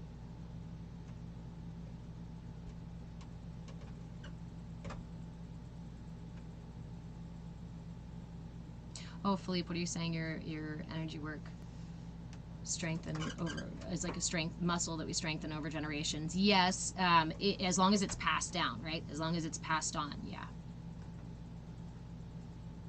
Feral Farm, I'm really grateful. That's why I share for free. I tried charging for information. I tried creating workshops, and there is a workshop for sale on my Patreon if you want to go and support me through that. The ones that I make, sometimes I will put them up for sale if you want to just buy them and have a compartmentalized thing. But the truth is that if we were sitting down at a coffee shop or at lunch or somewhere in the grocery store, we could run into each other in the grocery store, and I would tell you about this shit. I would give this stuff away for free. And it was in my trying to charge for it that I was creating tension in my life, because it wasn't aligned with what I felt like I really needed to be doing, what my frequency really was, my frequency really is. What is it? Is that if you ask for this information, I'm going to give it to you.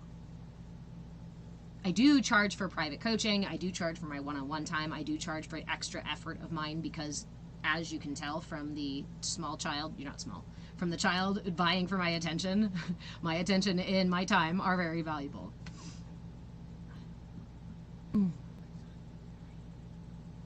You're asking for my info? Come join the Discord, Philippe, or go to my link tree. On my link tree, you can find all the things. If you want to support me for doing the work, sharing the stuff for free, there's a tip jar on my link tree, I think, or on my Patreon page too. You can grab a membership if you want to support me monthly and receive benefit from it.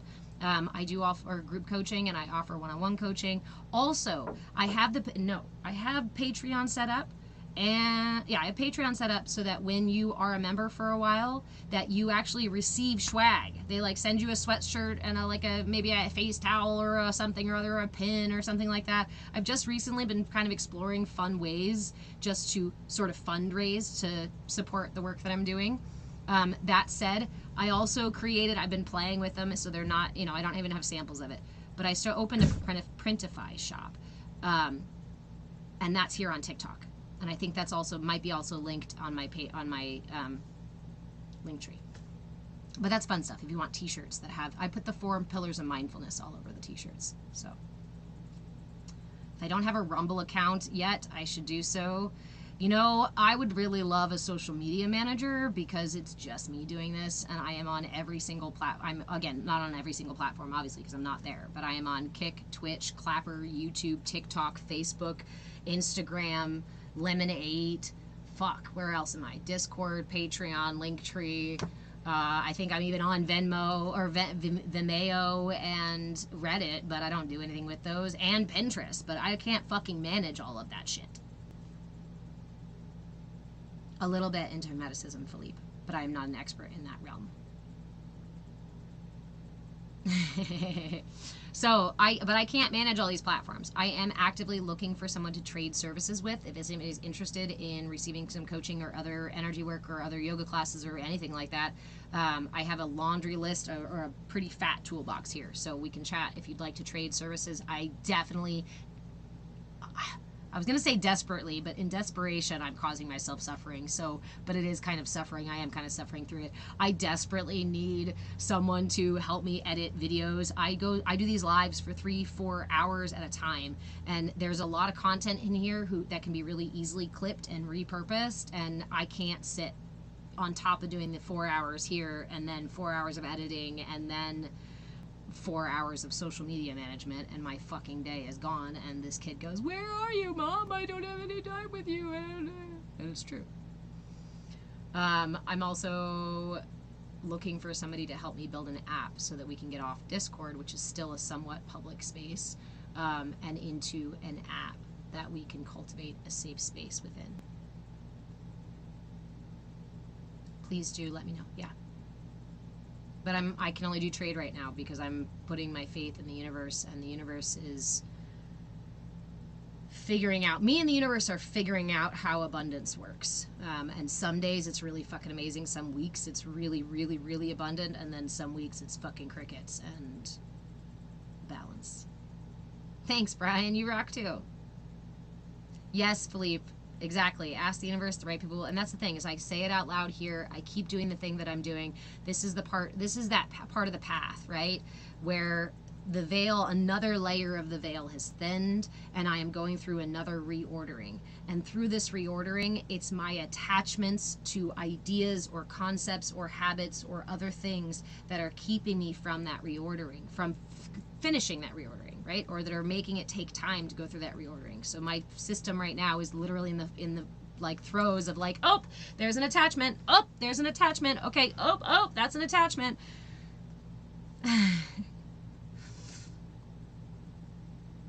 But it requires that awareness. It requires the awareness, and it requires the willingness. One of the hardest things to do really is to, is to trust in the universe. How are you going to trust in the universe if you don't trust yourself in the first place?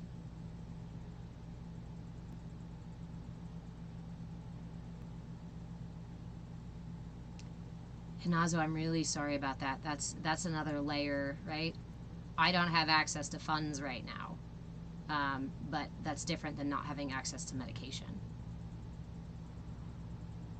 Reach out to me, send me a message if you'd like some energy work. I'd like to offer you some energy work directly for free. Feral Farm, same. You and the universe need to figure out the financial energy part. The problem is how corrupt people can be with money. Yes, and what I see is the paradigm shifting. The collective paradigm is shifting really heavily right now. I have always been kind of outside of the norm all of my life, so I have been always playing with the outside game of like income and taxes and money and resources and things like that. I have learned how to live on absolutely nothing, and I've also had very large sums of money coming into my life. It's just life. But it's just an energy, right? And we don't have to. I think it's when we participate in the systems that are corrupt that we develop a corrupt relationship with our money, because we have to engage. It's like when you engage with a narcissist, sometimes you end up using narcissistic tendencies to get through the fucking chaos. So we have to let go of corrupt system. We have to start developing our own systems, which is why I rely on trade as well. If you ever want a membership and the dollar sign is what locks you out of a membership of the group coaching or private coaching, please reach out directly to me. I am really happy to do trade because it's more valuable to me than if you give me cash. Do bills still have to be paid? Yes, absolutely. So I appreciate all the donations and the support from you guys. Philippe, really good question. So compared to now and when I was much younger, what's the world like energetically? I will be 40 this year. Okay? I'll be 40 this year. And I have actually been reflecting on this a little bit, because a lot of my experience when I was younger with energy work, with intuition, with seeing manipulation in a kind of clarity that I probably shouldn't have had as a kid, I always felt like I was stuck inside of a glass box. I couldn't interact with the world in the same way that other people could. So I also have kind of a removed sense, but from that glass box, I'm seeing two things happening. Well, actually, it's kind of the same thing. An amplification of both sides of energy. There is a collective evolution happening. The earth itself is raising its vibration, and I see it occurring in people absolutely everywhere, all over the planet. People I know personally, people you see on here, people changing. Even JoJo Siwa is going through her own evolution. Sorry. Brain pirates. It's the pirates. Don't blame me. I blame the pirates. The whole world is going through a collective evolution, and it's super exciting, because here's the thing. When I was stuck in that glass box, I spent most of my life in that glass box, and this correlates to my dharma, to my purpose in this life, that have come to understand it. I felt like I was banging on the walls of this box trying to get the fuck out, to tell people, hey, your energy, like, you can affect your energy body, you can heal yourself rather than going to the doctor and paying for those medications, you can actually heal yourself to a degree. Yes, is there some emergencies that you need them for? Sure. Did you know that you can meet different parts of yourself in your dream space, in a meditative space, and actually build trusting relationships with yourself? Did you know that your chakras can be balanced and affected by the simple tools that you can use in your physical reality? Do you realize that your awareness is basically your superpower, because it gives you the opportunity to choose what to do in each moment, and you're never actually a victim of any situation completely, because you still always have a choice. And nobody was listening. Yes, astrology is a legit lens to look through reality. Yes, different religions are important lenses to look through reality. Energy work, all these things are different lenses, and if we all got together and spoke about the different parts of the elephant, we'd see the whole fucking elephant. But we're sitting here arguing over the tail and the head and the ears and the leg and the side and the back, and we're all right. You're all right. All of the different religions and all of the different perspectives that we can all look at reality in, there is a piece of truth in all of it. A collective shared truth in all of it. Breathe deep, Brian says. Yes, I'm sharing the energy that I felt when I was younger and stuck in that box. I always have had people come to me for advice, questions, guidance, that kind of stuff, for sometimes seemingly no reason at all. And I've been asked a lot of times whether or not I really exist, whether or not I'm actually a real thing, which I'm still not sure about. But the other thing that I see is that through the collective raising of our frequency, through the collective enlightenment that we are experiencing, so too do the energy, do the powers that would keep us ignorant become stronger. What we are seeing in the world right now is what I consider like, or what I would call like the epic battle, basically, between darkness and light, between the systems that would have you be controlled versus the systems that would have you be autonomous. The way that many of the systems are set up currently, they are as a means of control for you, not supportive of your autonomy. If the system means to utilize your labor for its benefit, or your resources of any kind for its benefit, it is not conducive to your well-being. Can you survive in there? Yeah. Can you thrive in there? Some do. Right, Nova?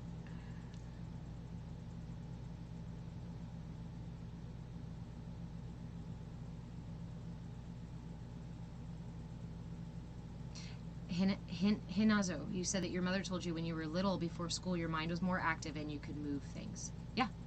Children, we do not get out of the theta brainwave. We don't go higher than the theta brainwaves until the age of like 8. So why are your kids telling fanciful stories and talking about past lives and seeing ghosts and things like that? Because they're literally in an unconscious state that we, not fully unconscious, but one that we have to get into a meditative state to get into.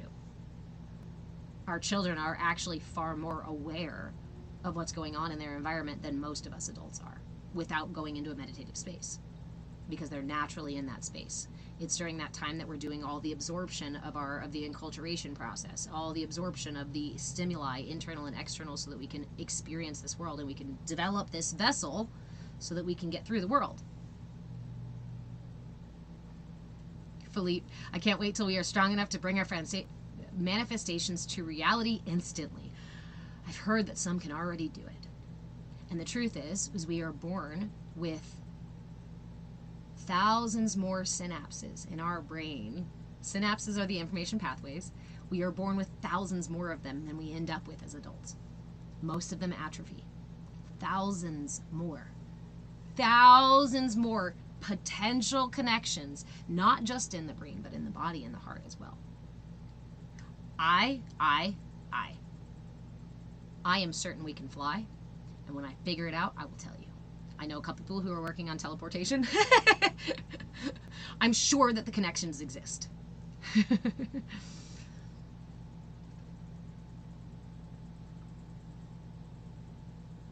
Hinazo, one of my favorite herbalists. His name is Stephen Herod Buhner, and he specifically talks in his book, The Secret Teachings of Plants, about his earliest experiences as a child growing up and learning about plants and experiencing the energetics and having spiritual experiences really early on.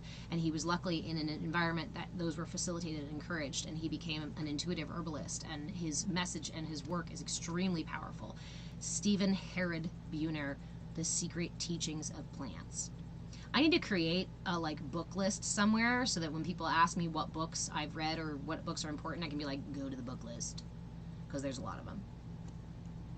Cappy, are you still in here? Because you asked about my books yesterday. Jay's mama, you say you wish you could stay in that state your whole life. That is attachment to that state, right? Spiritual gaslighting can be this whole, I'm all love and light, I'm only in love and light. For most of us, that's not actually the case, because it's actually not a sustainable state for us, because our energy has habits of dipping into these other frequencies. The process, the experience, the journey is learning to let go of those attachments, learning to align ourselves with the highest frequency, right? That we can resonate, so that we don't have to stay in a state of bliss or joy. And sometimes we think about the state of enlightenment as if it's like a high state of, this is amazing and life is beautiful. But really, it's the ability to remain flexible as pain rises. If you are an enlightened monk sitting there on, higher reaches of your journey, and a mosquito lands on you and bites you and flies off, that is one of those things that it's like, I can experience that without being attached to it, without reacting to it, without needing to murder the mosquito because of it. That, if you want to practice enlightenment, that state, staying in that state, let flies land on you while you're meditating. Get bit by a mosquito while you're meditating. Let your kids run around you while you're meditating. That's why in this space we say, come as you are. Because so many of us say, oh, I can't practice because my kids are running around. Oh, I can't do this because I don't have the right mat. Oh, I can't. No. Show up exactly as you are right fucking now. Right here, right now, and sit for 5 minutes meditation. I don't care what you do in that meditation. Here's the thing. You don't have to have fancy visuals. You don't have to have a breathwork practice. You don't have to use anything else for those 5 minutes. What I ask you to do in those 5 minutes is to bring your attention back to right here, right now. And anytime one of those mind monkeys pops up and pulls your attention away, or a distraction in your environment pulls your attention away, the practice, the whole practice, is to come back to right here, right now. Not that, not yesterday, not tomorrow, right here, right now. This is a muscle that we cultivate, that we build. This is a habit that we cultivate. I used to want to stay in that state all of my life too. But that state is not sustainable. Can we still experience that state in this balanced center, flexible state? Yes.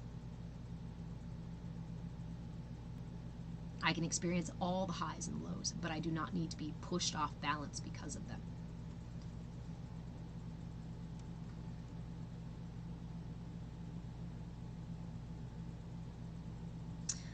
Philippe, you said babies are the closest to God and truth. I always say, if you want to see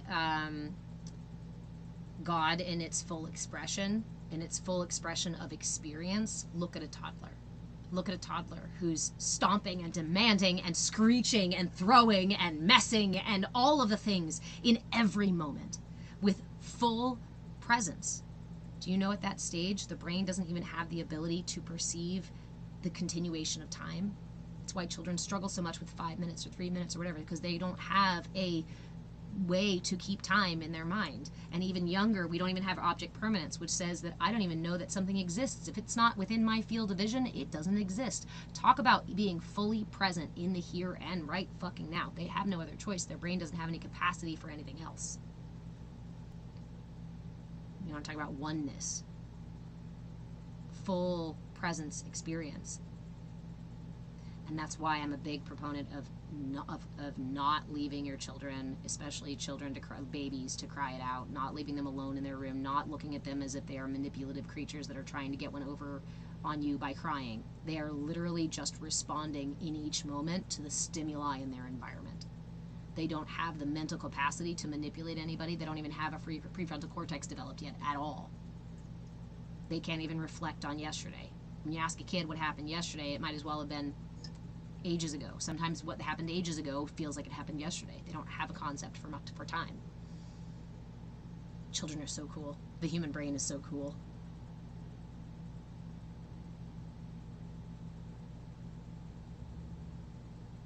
Brian, you fly in your dream time? I too. It was a Pegasus unicorn, a unicorn with wings that used to come into my dreams and taught me how to fly. And I went from like really struggling to do it to now when I'm in the dream time, I can just, but I remember the process of learning. Feral farms. Yeah, I thought enlightenment was like heaven. But what is heaven? You know, your heaven and my heaven are going to look different. So how can there be, yeah, it's not one size fits all, right? Barbara, I remind you of somebody you experienced a retreat with in Tennessee. Hopefully it's a good memory, right?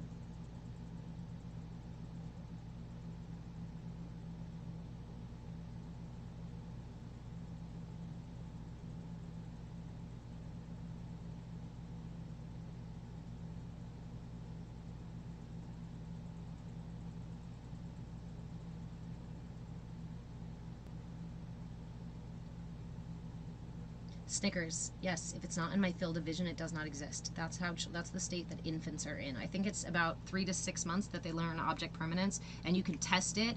Like with a 3-month-old, try this.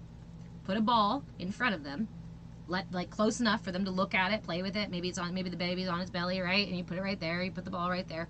Take away the ball, and put it behind you. Let the child watch you. Put it behind you. There is a specific stage where the child will start to look, and if you're attentive enough or you're there enough to see this, you'll notice that the child goes from oh well and moves away to something else because experience changed, it disappeared, to wait a minute, what'd you do with that ball? Wait a minute. And it's a really cool thing to watch. It's a really cool way to watch them realize that it still exists. This is why peekaboo, this is the stage at which peekaboo is really fucking hilarious to infants, because you literally disappear and reappear. That's why it's hilarious, right? And then the more you do this, what does it help? It helps them discover object permanence, which is also, again, why I say, I'm a very big advocate, do not cry it out. Do not cry it out. Because when you turn off that light and you leave that infant, or even you close that door and that infant is in that room by themselves, 1, they don't know you exist outside of that room. 2, they do not have a concept of time. So everything is completely absorbed in the infinite here and now. Can you imagine the fear or the need that could be cultivated in that space of I'm completely alone?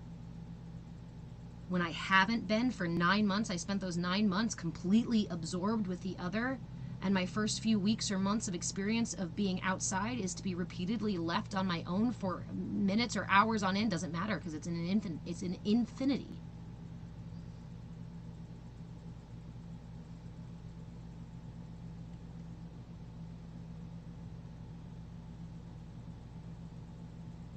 And animals feel the same, right, Hinazo? You won't even do that to a puppy or a kitten, right?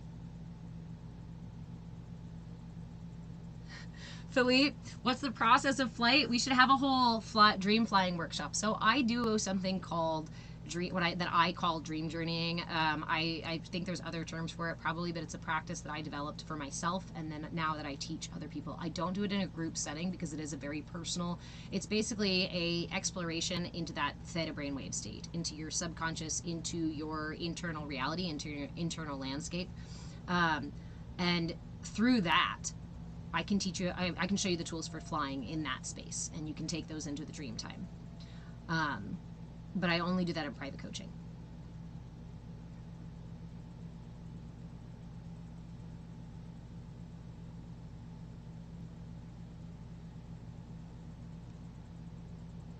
Ooh, a never-ending story sleeve. Feral Farm, you're making your heaven. That's right. Philippe, hope this kid knows they have a cool mom. He says he knows, but to be honest, we are in our own reordering right now. So there's a lot of tension at home between him and I in our relationship. And that, you know, is a learning process. Hey, Lind. Sorry, I just saw your comments here. You hadn't really seen much anti-capitalism stuff, but in the past 3 months, you've gained a lot of exposure to it. Also living in the Midwest,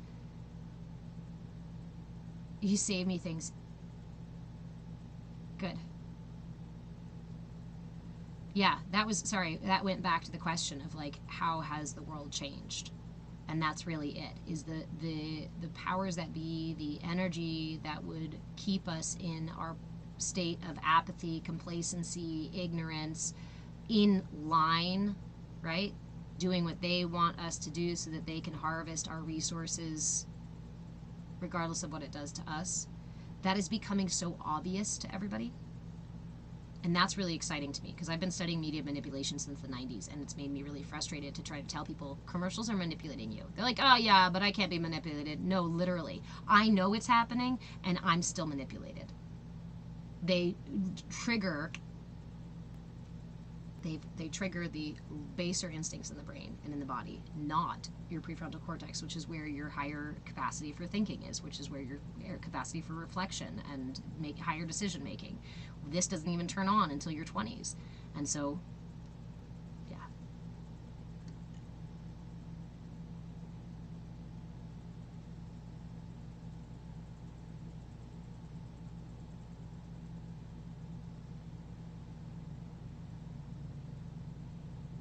Oh, thanks, Valerie.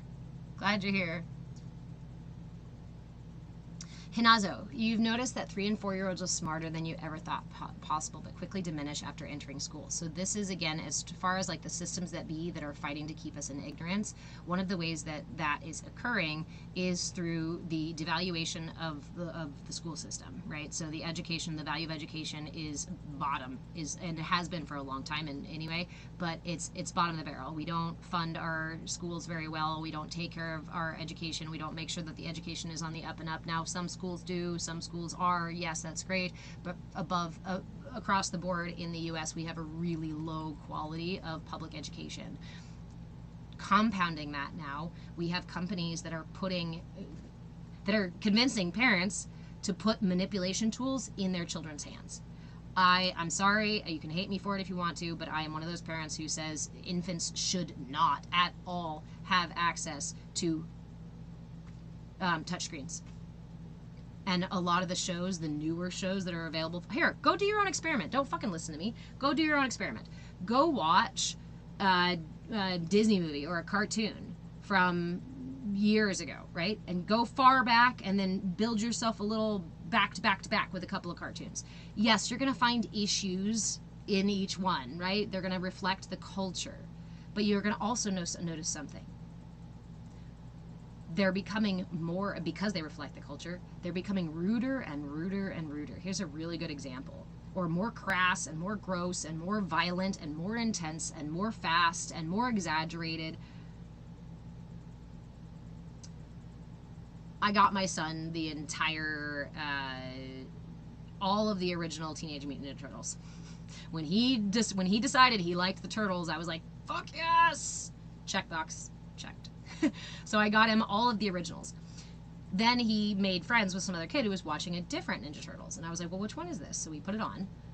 And he fucking said to me, Mama, why are they mean? They're flat out mean to each other. And I said, that's a really big difference, isn't it? From the original Turtles, who were teammates, hugged each other. Actually, we watched The Goonies the other day, and that's another really good example. In The Goonies, these boys are hanging on each other, holding each other, being scared, being silly, making fun of each other too, but being real with each other. You don't see that in any shows now. Why? Because it's not appropriate for boys to hug each other or to be affectionate with each other. Go watch the movie, the documentary, The Mask You Live In.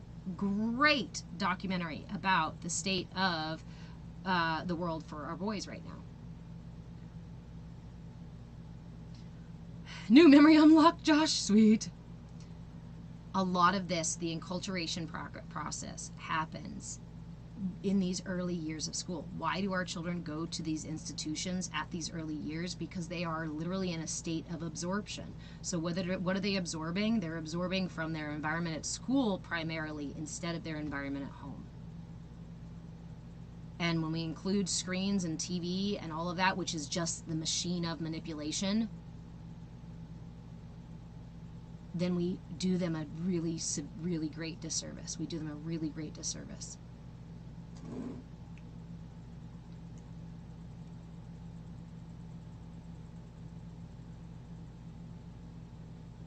Hey, Lauren. Thanks. Hi, Alicia.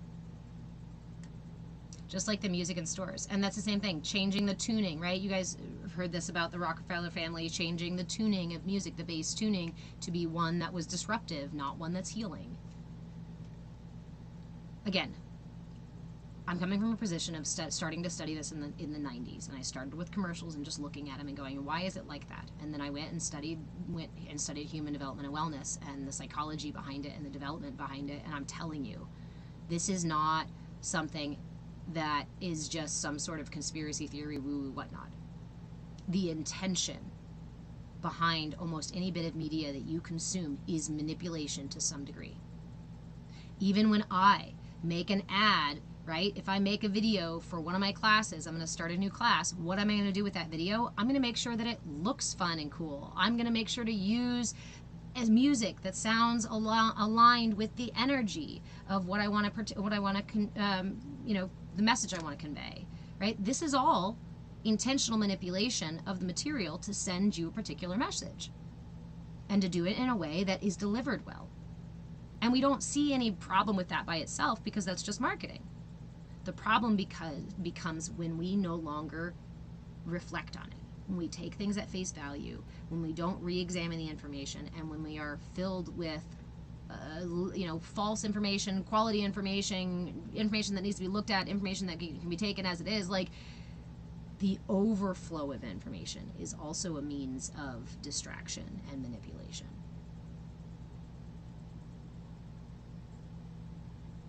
Philippe, I'm so upset about the term conspiracy theory and how people still doubt them when all of them happen. I've been doing okay, not really good, but okay at being one of those people who was always into the conspiracy stuff, right? In my glass box and nobody's listening to me. And now everybody's like, oh my God, the media's manipulating us. Oh my God, they're using this and that. Oh my God, there's toxins in our food. Oh my...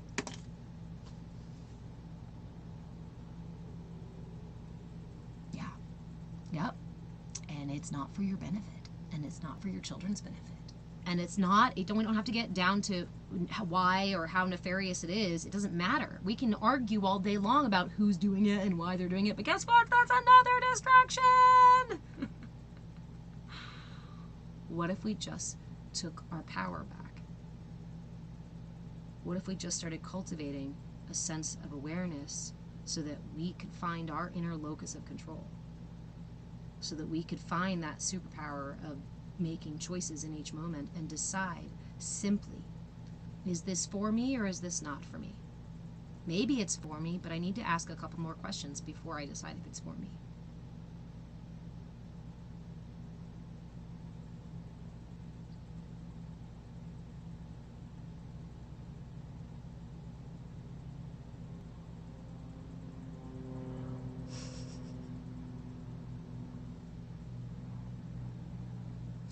Philippe, yes, I do miss them. Sometimes I stop because somebody's comment is interesting, and I want to respond to somebody's comment, and then I'll get 26 messages behind.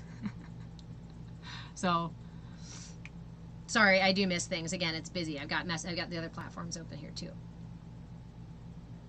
Ooh, mung beans. Those are delicious. That's good stuff. Lauren, this is it. And we don't check with ourselves and decide if we resonate with what's being marketed to us. If we just cultivated that piece, it wouldn't matter how hard they tried to manipulate, because the message would come in and it would ping off of your internal reflection. It would ping off of, is this true? Does it, that's why the wording is literally there. Does it ring true for me? Does it ring true within me? Would you say, Philippe, our government knows about astrology and numerology? Yeah. And they use a lot of these tools. So I haven't, Behold a Pale Horse. Yes, I have, Philippe. I don't know if I've read it. What do we talk about mudras a lot in this space. Valerie, do I hold ceremonies? Yes, I do. I am a reverend, and so I do like traditional ceremonies like that, and then I also do spiritual ceremonies, ascension ceremonies, blood ceremonies, menstrual ceremonies. I do a variety of different kinds of ceremonies. Hold on, let me plug in my thing. So, yes, the powers that be, these energies, these entities, we don't even have to, I don't even know what to call them, because I don't want to call them anything particular, but you will see people in power hold mudras, use breath work. When you're familiar with the mudras, you can catch like the president fucking holding one. Actually, I haven't seen that. But for example, the Uttarabodhi Mudra. This is one that we've been working with this week. Interlace your fingers together, leaving your pointer and your thumb extended. And then create an open space with your thumb and your fingers. This is called the Uttarabodhi Mudra. And this mudra is a really common one these days. You're going to see a lot of influential, I'm using my parentheses here, influential people, powerful people using this. Ooh, they teach mudras in debate class now? Sweet! Where, Lauren? That's amazing. They just don't call it that. Right. They teach hand positions, how you hold your hand. I would really become aware of that, because these are the energy channels, right? These are energy channels in the body, and they all correlate to different energies, different elements in the body. Fire, air, spirit, ether, earth, and water. So if I'm hoping to maybe boost my confidence, I'm going to probably want to use my fire somehow, right? If I'm trying to calm my mind, I'm going to make sure to take care of the air energy in my body, because the air energy can create anxiety and create a quick mind. So if my mind is getting all kinds of busy while I'm trying to have a conversation or trying to deliver my TED Talk, then I might use a mudra to quiet my mind. You might catch me in my TED Talk standing there suddenly going like this and just stopping.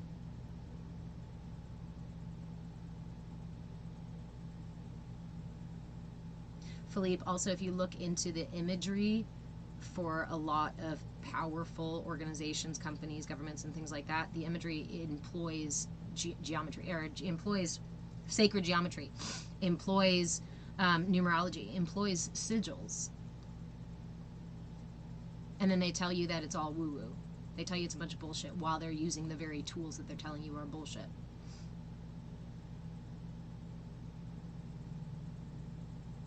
This one all the time? He does. You're right. He does do this one.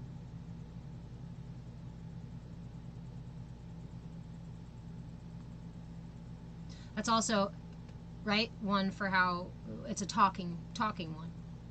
But what does this do? This is the air and fire in the body. This Gyan Mudra brings the air and the fire to touch in the body and uses that to clear the mind, to raise the vibration.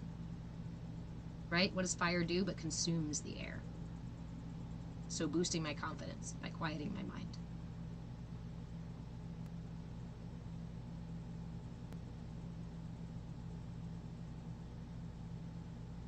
He does it, yeah, he does it like this. That's why because when you said that, I wanted to sit with it and wonder like what is his purpose behind using it, because sometimes we use these on accident, right? This is also just a gesture. So is this talking gesture, but these are also, some of these are also mudras too.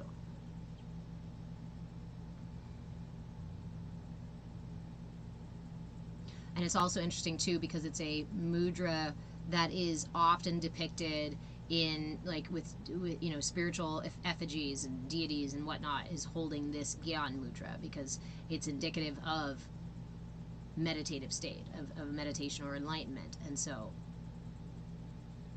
almost like using it, right? Like this, like it's like a lie.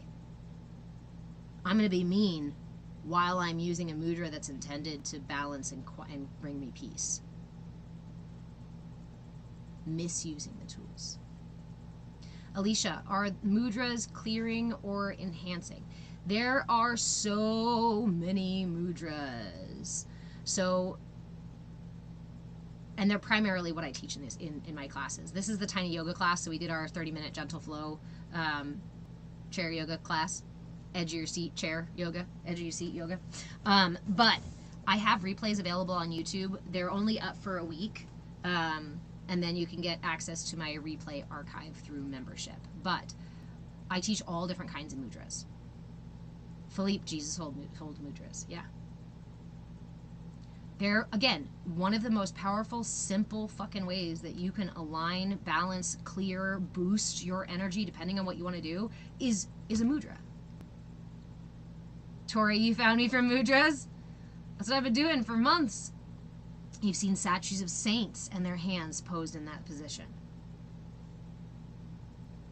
It makes me want to go deeper into the Gyan Mudra and look into why this was, why this is that. And what do we have in expression but spirit, earth, and water? The manifestations, right, into... You found me from the chakras.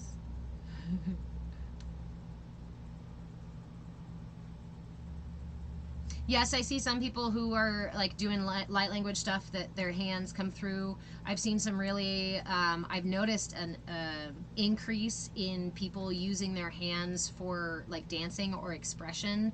And that's really beautiful because there's this concept in Kundalini Yoga about the, about kriyas, right? Kriyas are a specific set of actions, kind of like an equation, a specific set of actions that are done for a particular outcome.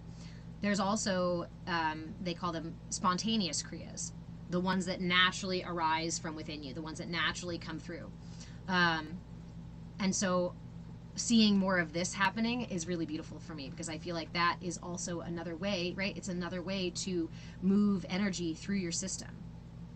Why you see energy workers moving stuff like this is because you use your hands and that energy to clear out the energy body, to clear out the aura, to align the energy system.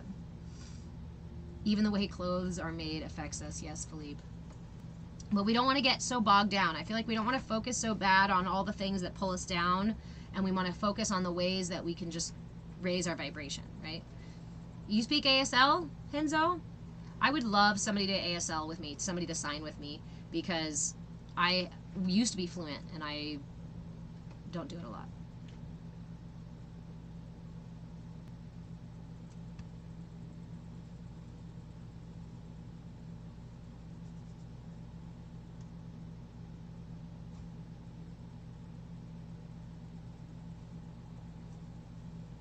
Yeah.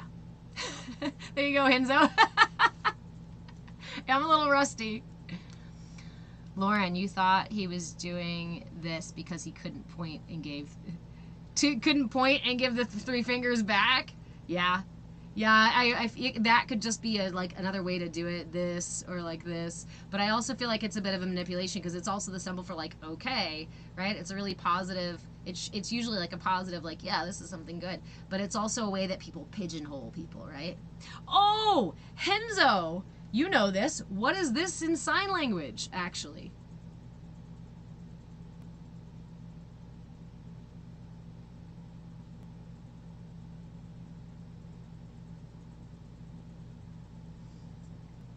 Tori, sometimes it feels as you could just start pushing energy out of your palms. When you feel that, my friend, do you have a practice that you do with it? Because that... from doing energy work for so long, when my energy starts to buzz like that in my hands or in my ears or in my head or somewhere like that, it's almost always that there's something, it's like off-gassing. It's like my system is kind of not overloaded. I don't want to say that because it's not in and of itself a negative thing. There's a high charge in my system. And that high charge in my system can sometimes mean energy goes a little bit chaotic. So I like to balance it. And you can do that by rubbing your palms together and holding them, waiting until the warmth kind of dissipates. You can also press them into the ground. The other way is to create the Prana Mudra, the life force Prana Mudra, and put that on the earth. Put your fingers on the earth, especially if it's somewhere else in your body and you just want to clear your whole body or you're having a charge. Bhramari Breath, humming bee breath, is another way to let go of excess energy that you don't need in your system. Or you can just sit there in the buzz and enjoy it. Alicia, random mudras. Enjoy those random mudras. Follow them. Follow that intuition. Lynn, do you love nerding about that kind of thing? Again, my brain really likes both this part of it as well as this part of it. But we got to make sure that we don't, right, just learn the information about it and how cool it is without putting it into practice.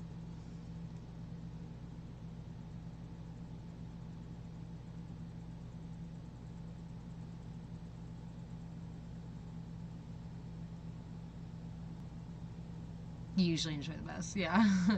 But sometimes you rub it back into your heart. Nice, good, yeah. I would say recirculate or off or discharge, or just enjoy.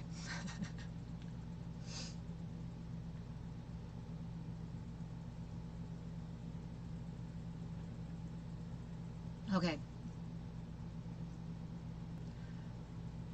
Again, in a world that relies on your willful ignorance, that relies on your ignorance, that relies on your not knowing and not being willing to explore or to ask questions. In a world that relies on your ignorance, become familiar. Start here. Become familiar with your energy, with your breath, with your words, with your intentions, with the movement of your body, with the difference between morning, noon, and night, with your own rhythms, with your own cycles. Become familiar with everything that's right here. Because it was in becoming familiar with everything here that I finally was able to make real shifts, make real transitions in my life, make real changes, and find real, genuine peace in my life. I had a lot of the knowledge before. I went to school for 12 years plus. I did workshops and all sorts of things. I read all the books. I learned all the things. Not all the things. I have a lot of the information, but I was not putting that information into practice. So I knew the stuff, but I didn't understand it. So I encourage you, in fact, I implore you, explore your understanding and start here. Most of us spend our lives exploring our understanding or our knowledge of the world around us, and there's only so much that we can know and really understand about it without building a foundation of understanding here.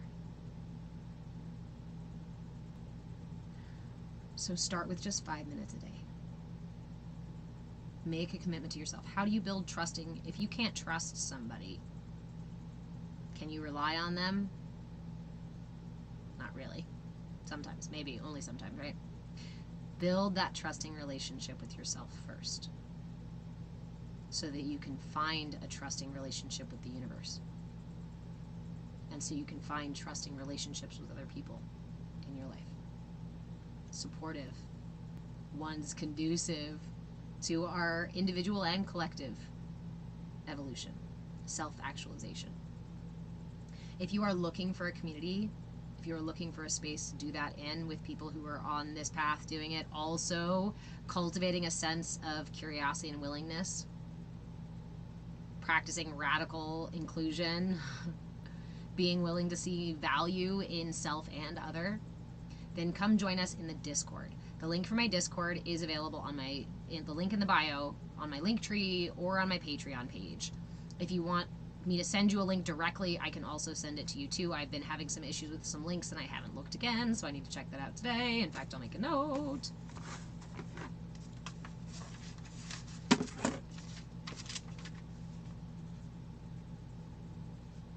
It is free to join the Discord.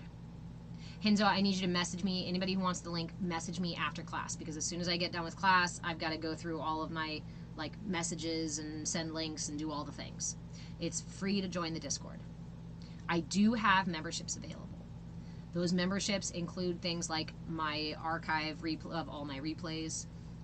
They include content creation. So if you are a member at any member level and you ask me a question in one of the comments or send me a message about it, I will make content directly for you. A whole video of your own you can download. All of the information that I post, unless the platform denies you the ability to do so, is available for download.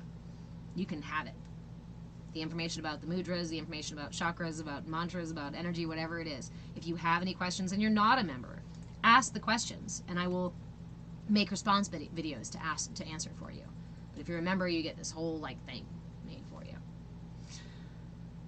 Additionally, I offer group coaching twice a week, and I offer one-on-one coaching. I am very selective about the people that I work with, and that's not as a judgment, as it's meant as I put a lot of my time and energy into the people I work with, and I want to make sure that you get the best of that journey together, of our journey together, and that I'm not so overwhelmed I can't coach somebody, right? I can't be present for you. So I'm very, very selective, and I only work with a few people at once. I do have a couple of spots open. I do offer once a month private coaching, weekly private coaching, and then I also offer it's an intensive. It's called a CAYA intensive, and essentially we do 3 times a week Zoom sessions plus energy work every week plus a couple other things. This is I need a major overhaul and I need your undivided attention for a month at a time.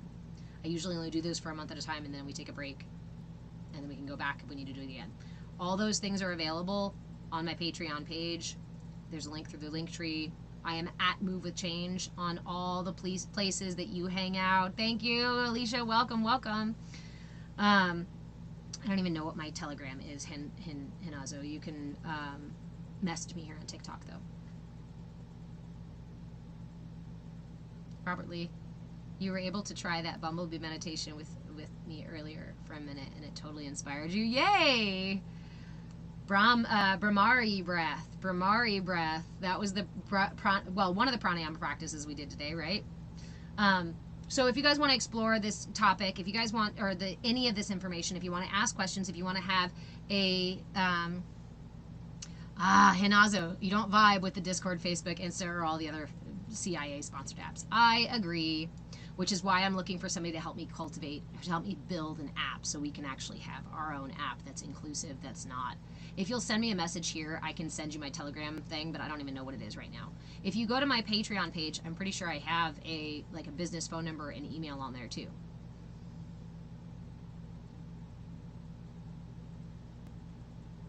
Cleaned out your garage and built a home gym with a spiritual high. Fuck yeah, Robert Lee. Nicely done.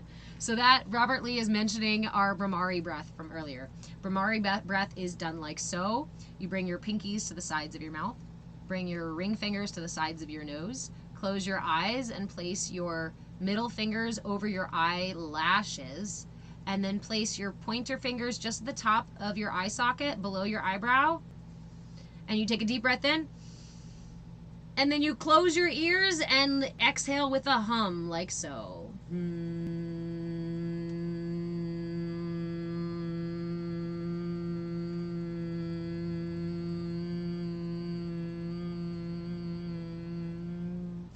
Release your ears to inhale again, and then you exhale again like that. Bhramari breath is one of my favorites. Somebody asked earlier about mudras being clearing and enhancing. Bhramari breath is one of those that's like, if I'm experiencing anxiety, I use Bhramari breath. Depression, Bhramari breath. If I'm tired, Bhramari breath. If I'm frustrated, Bhramari breath. If I'm angry, Bhramari breath. If I'm distracted and need to hone in my attention, Bhramari breath. Bhramari breath is one of my favorite breaths of all time. I'm glad it inspired you.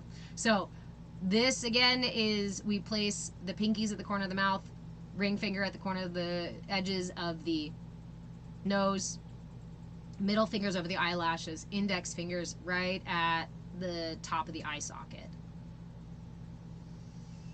Inhale, Close the ears with your thumbs as you exhale, and then open up the thumbs, open up the ears when you inhale again. It's really important you only close them when you're humming. And the intention here is to get a nice, steady hum.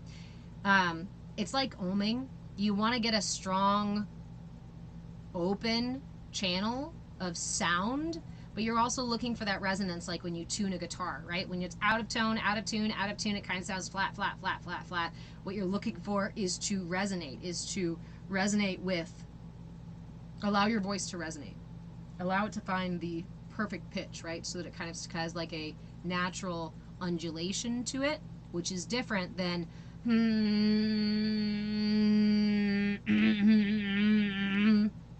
right? We want to get a nice even sound with, and eventually resonate to an undulation. Nice. Humming is a really good way to tune. Okay, so the energy body, right? Tuning the energy, tuning the chakras. Do you know it can be done just by singing? The chakras correlate to the scales, starting at the bottom. Do, re, mi, fa, so, la, ti. You can just practice your scales and align your energy body.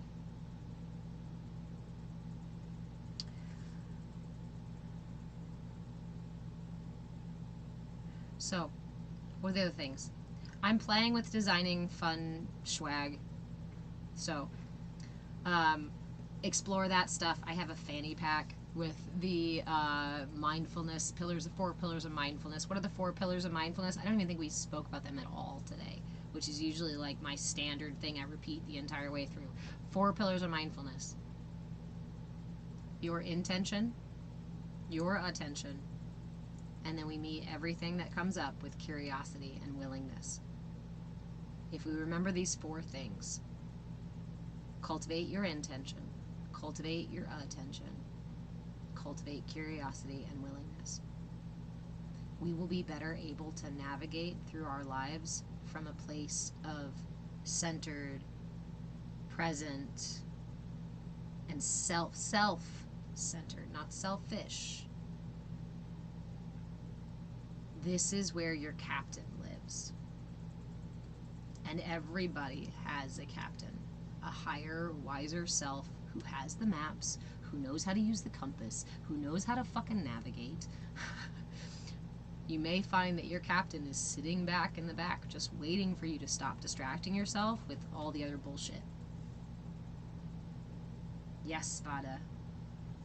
We talk about your intention like your guiding star, right? It doesn't have to be a North Star because it moves. If I'm going to go in this direction, I need to pick my star and go in that direction. My intention needs to be aligned with my truth. My intention needs to be aligned with my purpose and my desire and my values, right? If my intention for coming on live is to share information, then I keep my attention on that focus.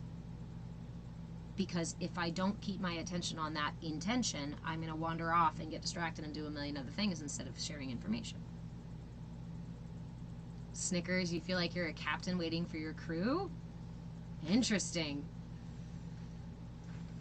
One of my pirates goes, "That's ego." Stop it. No, yes, and no, right? So here's the thing I learned. And this is not a judgment about you at all. I don't know at all what your experience is. But I thought I was the captain. And I was mad because my crew wasn't listening to me. Nobody would do the things that I wanted them to do, right? My captain was basically had no power, was impotent. I had an impotent captain that I thought I was. It turned out that was ego. That was a story I told myself and about my ability to be that captain.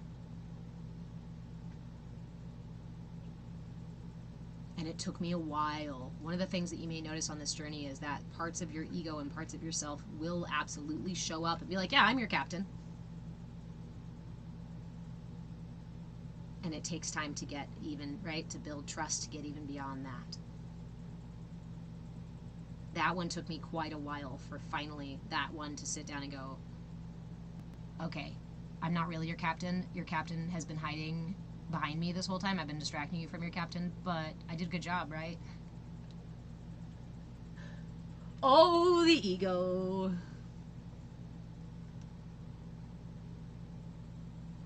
My crew is me and my several personalities. Yes. So if you are interested in that concept, that theory, I encourage you to explore internal family systems. Internal family systems is essentially this concept. I thought I made up internal family systems because I made this up on my own as I was doing storytelling, right? I was meeting different parts of myself and having conversations with different parts of myself. Turns out it's a therapy practice. Turns out. And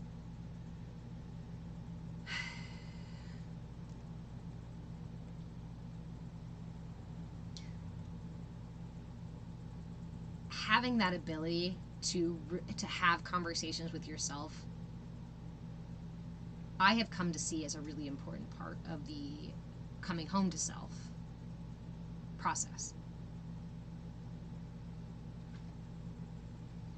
Again, culturally, we're taught that we have a mono mind, mono personality. You are who you are, and that's it. And we even pigeonhole each other into the people that we've been for a long time. But when you begin to explore this inner reality, you will discover more and more subtle layers of self. I show up differently with, to my to a date night dinner than I would at a job interview, right? Well, we can see those as different aspects of me. And I can, through my storytelling, what happened was I created characters out of these, and I told stories about them, and I drew pictures of them and things like that, and created these different characters. So when I was anxious, I could tell myself, oh, this is that character. It's not me. I am not a victim of this state. It doesn't define who I am. I am not going to forever feel like this. It was that pirate on my pirate ship just came up and tried to take the wheel of the ship. I have a decision to make. Do I want to let anxiety take the wheel of the ship and possibly drive us completely out of the store and do something crazy? Or whatever anxiety does? Sometimes I did let anxiety drive. Sometimes I still do. Just like letting your toddler drive on a back road, sometimes there's a safe space to let your emotions drive. And sometimes, like when you're on the freeway and whatnot, you have to be the captain. It's not about, getting a borderline personality disorder, bipolar diagnosis. It's about the reality that there are layers of yourself. There are subtleties to your personality that are worth exploring and worth your love and attention. Especially parts of you that you feel like nobody loves, especially parts of you that you don't love, probably need your attention more than anything else. Vada, your captain is pretty quiet. It's funny that you said that, because there's a lot of times when I talk about the captain, I will say that. Like, I found that ego jumps up and yells about things. Ego is pushy and demanding. My captain never was. When I found my captain was sitting quietly back. Sorry, I just got the image in my head. Was sitting quietly back at the back of the ship. There was like this really pretty fucking window back there, and he's looking out the window in his nice red leather chair, sipping like a little bulbous bowl of scotch, waiting for me. And I fucking came in the room, and he goes, "Oh, hey, finally made it. You've been right here the whole time. I have been needing your help, running into storms and rocks and fucking sinking the ship with these crazy pirates on here, and you haven't. You've been sitting here the whole time?" Yeah. Because part of the journey is for me to find you, right? The part of the journey is for me to find the captain, and for me to be willing to listen, sit and listen to the captain, because my captain's not going to yell. My captain is not the kind who needs to scream and manipulate anybody. My captain's going to sit there with the maps and the compass and say, "Whenever you're ready, I'm here." Yes, Vada. If higher self is in front, then there's barely any noise. Robert Lee, do I believe in the concept that we are all of this same consciousness? I believe that we are fractions of the same consciousness. It's the same thing as like drops in the ocean. We are all the drops in the ocean make up the ocean. There's the illusion of separation for the purpose of experiencing, for the purpose of learning and experiencing, discovery, right? And Vada, I love that. You talk to your captain before every class and ask them to step in. Oh. Patriot Parkinson, you've anxious Annie. I like that. Thank you for the shares, Dawn. It gets fun, Vada. Yes, you can learn to love your parts. We all have them. Society tells you to streamline and ignore them and put them away and put them in cells to do particular work and stay there and don't be too loud. Don't argue, but just follow suit. How many ways in which we echo that in our inner world with ourselves is that we compartmentalize ourselves and condemn ourselves and belittle ourselves and shame ourselves and fucking tell ourselves to shut up and go away and starve ourselves. And it's like, actually, the little girl in me who didn't get the chance because of society to be loud and crazy and playful and silly, I'm gonna fucking give her that time. Damn right I am. She's hilarious. It's their loss for not being part of her chaos, right?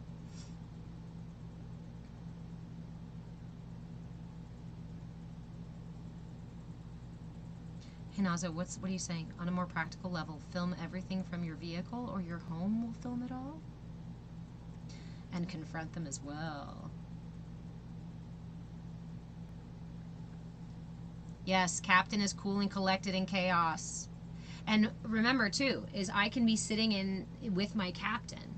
Captain can be at the helm, but anxiety can still rise up. You know, right? You don't want to go, oh shit, I'm not with my captain because anxiety came up. But just like the captain is driving the ship, the parent is making dinner, the toddler's going to come up and pull on your leg and be like, ah, I'm hungry right now. Anxiety goes, oh, there could be a storm ahead. Are you sure there's not a storm ahead? I'm pretty sure we're getting too close to those rocks. I don't think we'll make it. Both can exist. My captain can be driving the ship, but my toddlers can pipe up and start screaming with all of their fears and all of their things, right? As a captain, guess what? Actually, for me, as a captain, I've employed a nanny. And my nanny treats the anxiety, the anger, those knee-jerk, immature, reactive emotions are now met with a nanny. They used to be met with a fucking mean-ass ego who was like, shut up, sit down, and stop fucking stuff up. So, of course, then anxiety would just come between the legs of ego and be like, nope, ship into the rocks, we're leaving. Start screaming obscenities and fucking make a fool of yourself. That's how we're getting out of here. Feral Farm, you lost your silly somewhere. I can't say I lost my silly somewhere. I used to only let my silly out in front of kids. In fact, I've been a storyteller for a long time, and I've pretty much only told my stories to kids. I have a series of stories that and I'm saying this now, realizing I'm probably going to end up telling more of them now out loud to you guys. But I have a whole series I call the pancake stories because they all start the same way, and pancakes are involved, and they all end the same way. The journey is building the story together.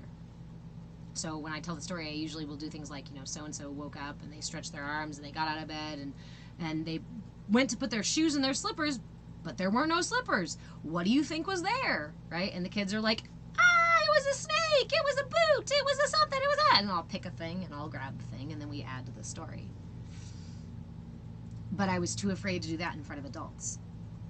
I didn't want to do that with adults because adults we're too narrow-minded, right? That's what I felt like. Adults let go of their silly. Adults do it. Adults don't want to do it. Adults are too serious. They'll roll their eyes at me. And I hated that judgment, the silly judgment, or the judgment of my silliness. I hated it. Partially because I judged it. Do they all end in eating pancakes? Yes, they do. Yes, they do, Paul. They all end in eating pancakes. You think you're going to eat pancakes when it starts, but there's a whole nother diversion before you even get to the pancakes, but the reward is pancakes. That might be fun actually to do and have you guys actually pop up with suggestions in the comments while I'm telling the story. That could be fun. We might try it out. Oh, Vada. It's not BPD, but the DSM will say otherwise. What another way to keep you in your ignorance and in a sense of weakness and dependency than to tell you that the expansive nature within you is actually you being broken. Keeps you from healing. Oh, all right. Thank you, Robert.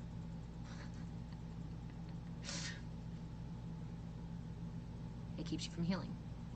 It keeps you from your truth. Oh yeah. And that is why, like I said, I felt like I've been in a glass box for most of my life. It's because when I was, a kid, I was talking about this stuff of like how they put us in this box, and how all of these things are meant to keep you unhealthy, separate, isolated, feeling alone and scared and worthless and weak. And like, yes, in some ways we might find strength, but guess what? A lot of times in this finite world, in this illusionary matrix, the way we find strength is by taking it from other people and other finite resources. And that's not what we're meant to do. Our system is not meant to be run on cheap, unleaded bullshit gas. And that's what the system, our external system, is feeding us. SOS, Vada. I deviated to heal myself. Yeah. Yep. And isn't that, hey, Vigilante, how are you? Isn't that the way the system keeps us safe? So we talk about the captain. And we talk about the enculturation process. Yep, CPTSD all the way too, Vada. We talk about the enculturation process. And sometimes I think, why is it that the captain sits down? Why is it that the captain sits back? Why isn't your captain more forceful? Why wasn't my captain, right? This was the exploration I did. Why wasn't my captain more forceful? Why wasn't it more vocal? Why wasn't it more demanding so that I could really live my life? But here's the truth. When you are an infant or a toddler or a small child, you are at the whim of the stronger, wiser, bigger people than you.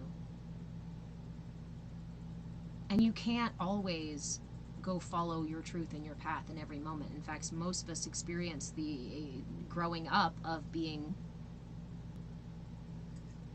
told no and too hard of boundaries and like redirected and shaped in the image of our whoever. So I came to understand that all of these processes, again, work to keep you safe.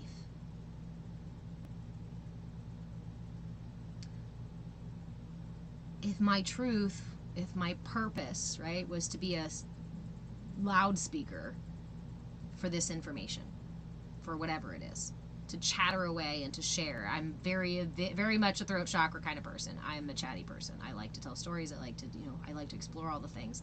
But when I was a child, that was very unwelcome. Children literally in my house were either meant to be seen and not heard, or only answer when you're spoken to, or don't be too loud, don't laugh too loud, don't cry too hard. What are you fucking crying for? I'll give you something to cry about, right? You don't get to be fucking angry. None of these things. I was not, so much of expression wasn't allowed. And when I would, it would be like, oh, you're just lying. Oh, you're just making that bullshit up. You're a stupid kid. So much of my natural frequency, my natural impetus to express myself was thwarted and shut down. So my captain couldn't take me out of that space. My captain couldn't navigate us and say, fuck this, we're leaving. And I'm gonna go get my own apartment at 5 years old. It doesn't work. So you have your crew, your vessel. Your crew is building your vessel to keep you safe, and your captain safe.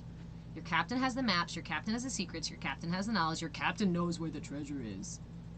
So your crew has to keep your captain safe.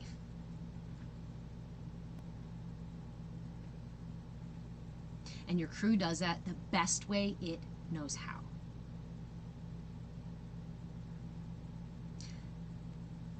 By immature, short-sighted, quick, effective means.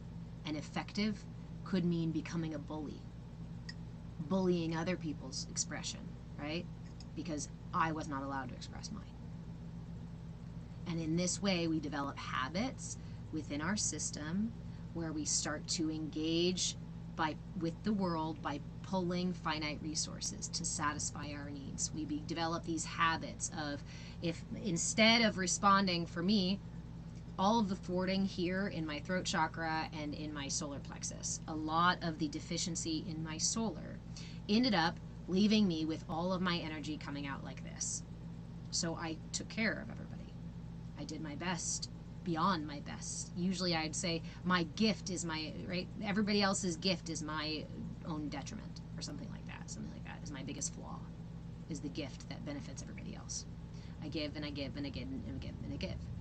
But also, what I was doing was taking. I was pushing my love, my healing, my care, whatever, on other people so forcefully that I was also siphoning energy from their solar plexus and from their sacral chakra. We are constantly in systems in flux, in exchange with others, people, entity, like energies, plants, things like that, the sun, the earth, the water, and each other. This is my favorite part, because I talk about how I went to college to study, right, human development and wellness across the lifespan, and psychology and development and all these things. And then when we look at this, we can see so much of the unhealthy behavior that we end up using only as a tool to keep you safe.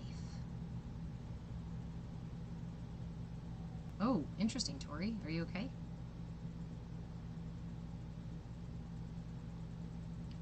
They are tools to keep you safe. Those tools are immature tools, but those tools are what lead us to the habitual imbalances that we perpetuate for ourselves. Why do I keep ending up in relationships with overly controlling or abusive people? Not because of this.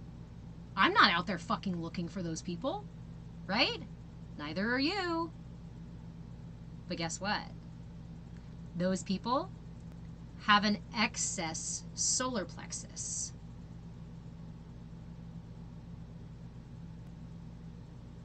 And often a deficient heart chakra.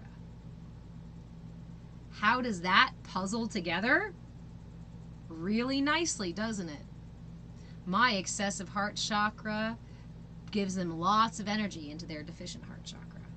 My deficient solar plexus pulls from their confidence and their control. Toxic as fuck. AKA the twin flame journey. Can it lead you to your healing? Yes.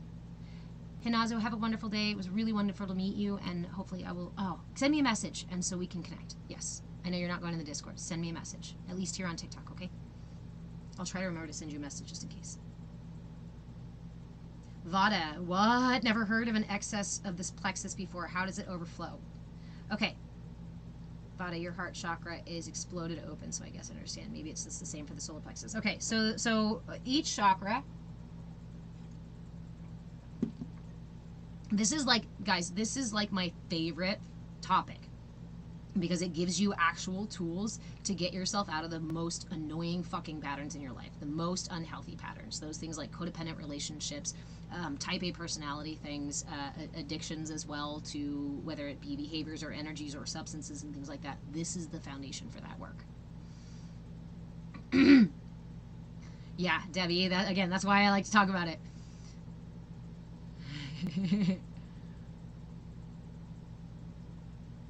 Can an overabundance of my heart heal my solar? I would actually say the healing thing to do is to redirect the energy. So instead of having hugely open chakras, because your heart chakra is not meant to be so overflowing. What happens when your heart chakra is overflowing like that is that the flow of energy is pushing out such that it's difficult for energy to come back in.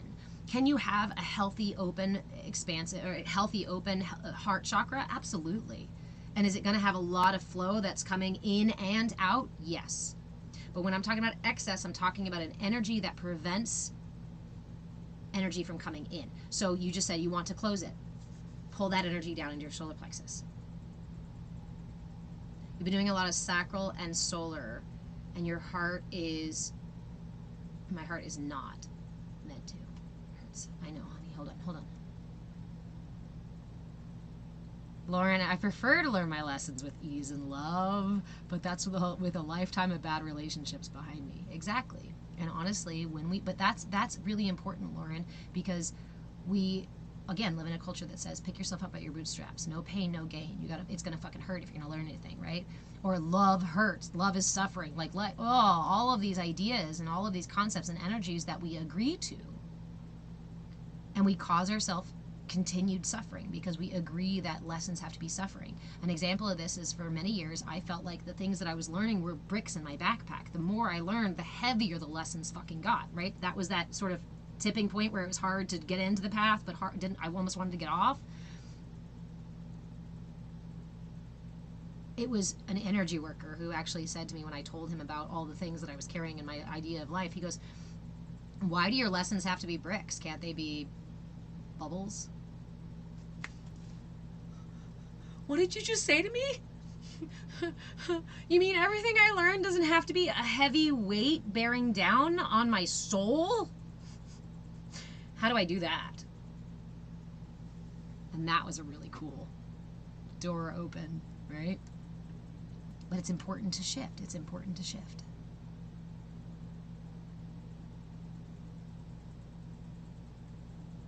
Okay, Vada, let me give you the mudra that we've been working on the solar plexus with a couple weeks ago. Remember, again, I was going to create a workshop for all the chakras, and then that was the point at which I was like, fuck it, I just need to give this information out.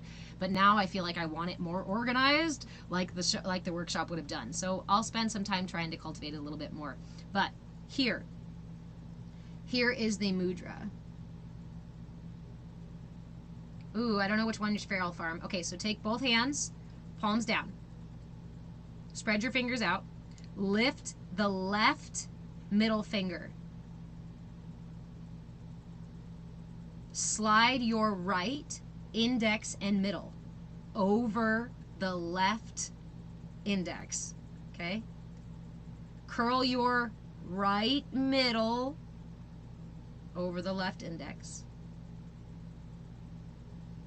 Make sure that right finger creates a bridge underneath the left middle. Now close the left, curl the left middle over your right index. This is a twisty one, sorry guys. Keep those curled over that way. Extend your ring fingers to touch in front. You can loosen it up if you need to. Bring your pinkies to touch in front. Bring your thumbs to touch in front. We're going to do that a couple more times, okay? This is the solar plexus mudra. There's many, many mudras for every single chakra and for the whole system. But this is one I really, really love. I find it's really effective and really fast. And I just hold it like that right over my solar plexus. Okay. Remember, your solar plexus area is between your belly button and your sternum. So it's this whole belly area is your solar plexus. So I like to lay this right over top of there and just leave it there. And I like to lay down with it, or I'll sit back and chill with it, right? Like, this is what I work on a lot because I do have a deficiency here too. Pardon. All right. You can't do the finger thing. All right, hold on a second. So, let's do that again. Lift your left middle finger. So, Mark, also, if you don't have the dexterity, see if you can loosen it up a little bit and just get as close as you can. But I'm also going to offer you a second mudra here in just a second. And that's it, too. The more you practice with them, the more dexterity you can gain. You can gain dexterity by practicing these mudras. Not by hurting yourself, not by popping fingers and shit like that. Don't try to force yourself into it. Find what you can do and rest there. Spend a minimum of 5 minutes. I always suggest a minimum of 5 minutes. If you want to see improvement, a minimum of 5 minutes. All right. Palms facing down, fingers spread wide. Lift your left middle finger. Slide the first 2 fingers of your right hand, index and middle, over your left index underneath that left middle. Curl your right middle finger and your left middle finger around those 2 pointer fingers. And at this point, Mark, is where you can like extend it and create space. Like pull those nice and open. That's going to give you a little more room. Bring your ring fingers to touch, pinky fingers to touch, thumbs to touch. Rest this here on your solar plexus. So the other one for the solar plexus, that is the really common one that you guys are seeing all over, these influential people using it, is the Uttarabodhi Mudra. That one's a little bit easier to do. Bring your palms together, interlace your fingers. Interlace, go ahead and just interlace all your fingers. Extend your index fingers, and then bring your thumbs to touch so that you create this open space. This is the Uttarabodhi Mudra. You can also hold this here at your solar plexus, or you can just rest it in your lap. I like the mudras for the chakras directly on the chakras.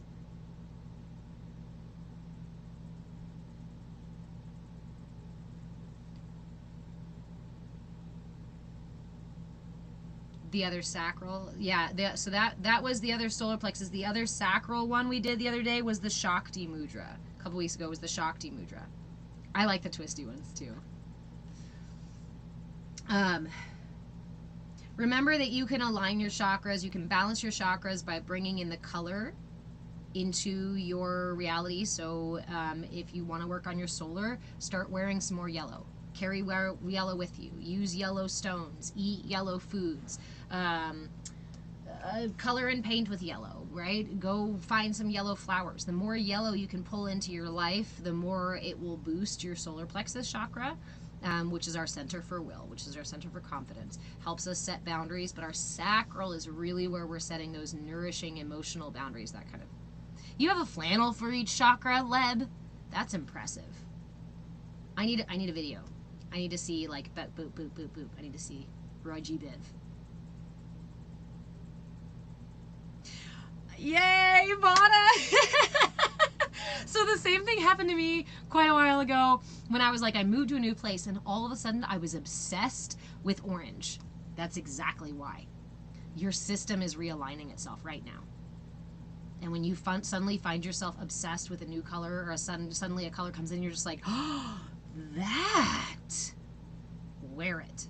Please wear it. Thank you, friend, for the gifts. Hey, Ginger Art, my friend, how are you, my lovely? I haven't heard from you in a while. I try to check in on you.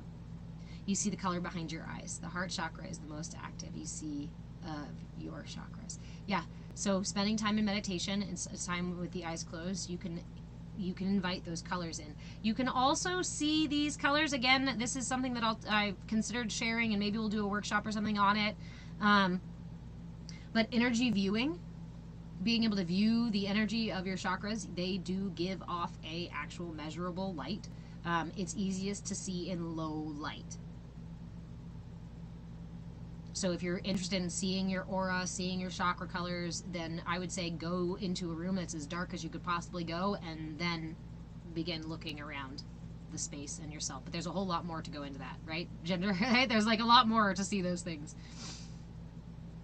Good, lad, make a video, yes. You were in a dark night. Yeah, I saw that you were kind of swimming through some stuff, and it was magnificent to be privy to. So thank you for sharing your journey, and thank you for your courage to move through your journey and to be authentic about it. I saw a lot of messages, you sharing the messages that you were learning, and it's really powerful when we do that, so thank you. Vada, it was nuts. I got a yellow travel bag, all my accessories, like out of nowhere for the last 2 years. That's good. Your body is self-healing. Your system is reordering. And we can follow its truth, or we can ignore its truth and just do what we're told and do the exact same things every day and never change our da-da.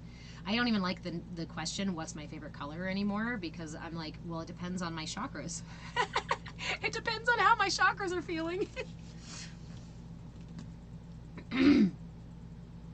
Beautiful, Ginger. I look forward to hearing your reflections. Feral Farm, you said apparently your throat chakra is depleted with thyroid and scoliosis, but also your sacral, root and sacral. So it's a very dynamic system. An imbalance in my throat chakra may be rooted in imbalance in my sacral and solar. Remember the chakras, the first one is the I am. I exist, I have a right to exist, I'm here, I'm a human, I'm alive. And any issues that come across them that are associated with that. The sacral is I can be nurtured. If I cry, will the universe respond to my needs? Will the universe take care of me? In utero, this is where I'm receiving nourishment. It's literally my umbilical cord to the universe. That's the sacral chakra. It's also for the space of mobility and also the space of boundary setting and intimacy. Moving up to the sacral chakra, the solar plexus chakra is our center for will, my center for being able to affect the world. It correlates with the stage of autonomy versus shame and doubt in our social emotional development at around the age of 3 or 4, I think, that we're working on this stuff. We move up to the heart chakra. Obviously, this is the space for love and compassion and empathy and care and being able to interact with the world and relate to other people. This is our space for relating to and connecting to and building relationships with others. Then this is our space for expression and creativity. Can I not just interact with the world, but can I express my personal brand of my interaction and be crazy and silly and fun and whatnot? And can I be creative and express what I need, but also can I listen to what other people need? Can I make space for their needs and their opinions and their perspectives? And then your third eye, your connection to to your higher self, to your higher wisdoms, your ability even to reach self-actualization, also our ability to think clearly and use rational thought, to use our imagination, as well as our ability to dream and be in the dream time and interact with the dream time. This is also our center for addiction, because when I am disconnected from the energy here, and when these things in my chakra or my chakras are out of alignment, it's going to lead to some kind of addiction, whether it be substances or otherwise. So when we are treating addiction, we treat the third eye primarily, and then we work with balancing the whole chakra system, but we clear out the third eye. The third eye addiction is an attachment to something that is pulling us out of alignment, and therefore is a disconnection from our higher selves that are leading us toward our healing and alignment, right? Okay. Crown chakra, connection to divinity, higher self, spiritual exploration, our ability to reach enlightenment and to connect with the divine. So, all of those said, if my requests for help, support, I was a cry it out baby, yes. So my requests for my needs to be satisfied were repeatedly ignored. And when I finally got the audacity to move around and climb out of my crib, which I did frequently apparently, and demand that my needs get met, that also got thwarted as well.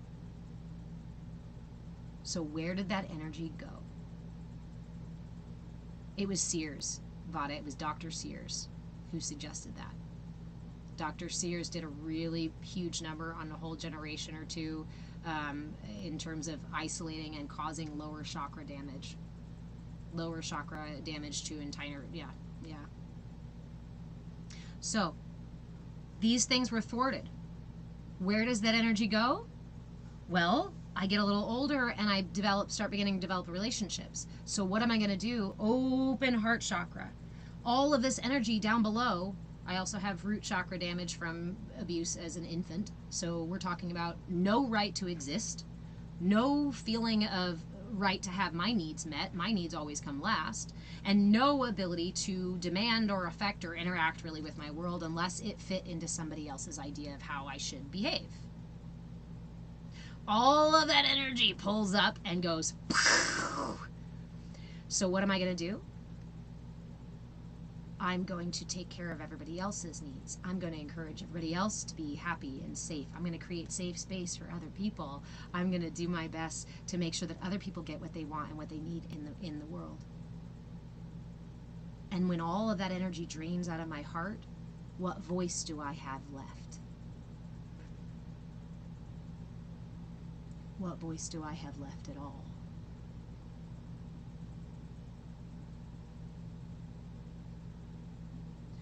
So I may say I have an imbalance in my throat chakra.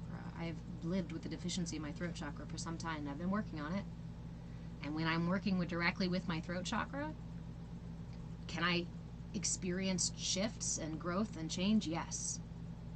But it's going to repeatedly return to the habitual state, its familiar state of being, until I get to the root cause, just like anything else. I'm going to keep having the allergic reaction until I take the allergen out of my system.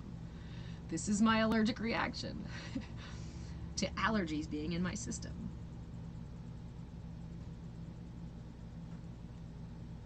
And for me, Vada, what I did, and a lot of us end up doing, right? This is how you get kind of the modern empath, is that this is way big and way open, and then what we do is skip the throat because we don't feel like there's a purpose for expression and setting boundaries and anything like that, and we pull the rest of the energy up here. And we stay in this high vibe, love and light, spiritual, everywhere up here, and all of my big heart stuff, but I am completely ignoring the allergens in my system that are causing this imbalance. This is an imbalance. If I am only expressing energy through my heart, third eye, and crown, I am not fucking balanced. I am not grounded. I am not centered in my being. I'm way the fuck up here, and I'm doing this. I'm giving all of that energy. So my earliest experiences were really spiritual, eye-opening, literally third eye and all the things, opening experiences. And so this was safe. It was way safer to be up here. I thought I wanted to be a nun. I thought I wanted to go into religious, practices. I was way safer up here and here. And it's taken me some time and trust. Damn, I was stuck in love and light before my dark. Yes, exactly, and many of us do. Ah, thank you, Ginger, thank you. You're very, very welcome, Val. This is about this Huh? We need to drop by one hands because Okay. Okay, I have it here in the house. Yeah. I don't know, but I am going to just finish up here. We got sidetracked. We got another 30 minutes in because of chakras. If you want to talk to me about chakras, if you want to get me staying online for hours on end, let's talk about the chakras. And let's talk about how it relates to the current behaviors that you are using and the habitual tendencies of the body and of the energy body. Because that's the magic.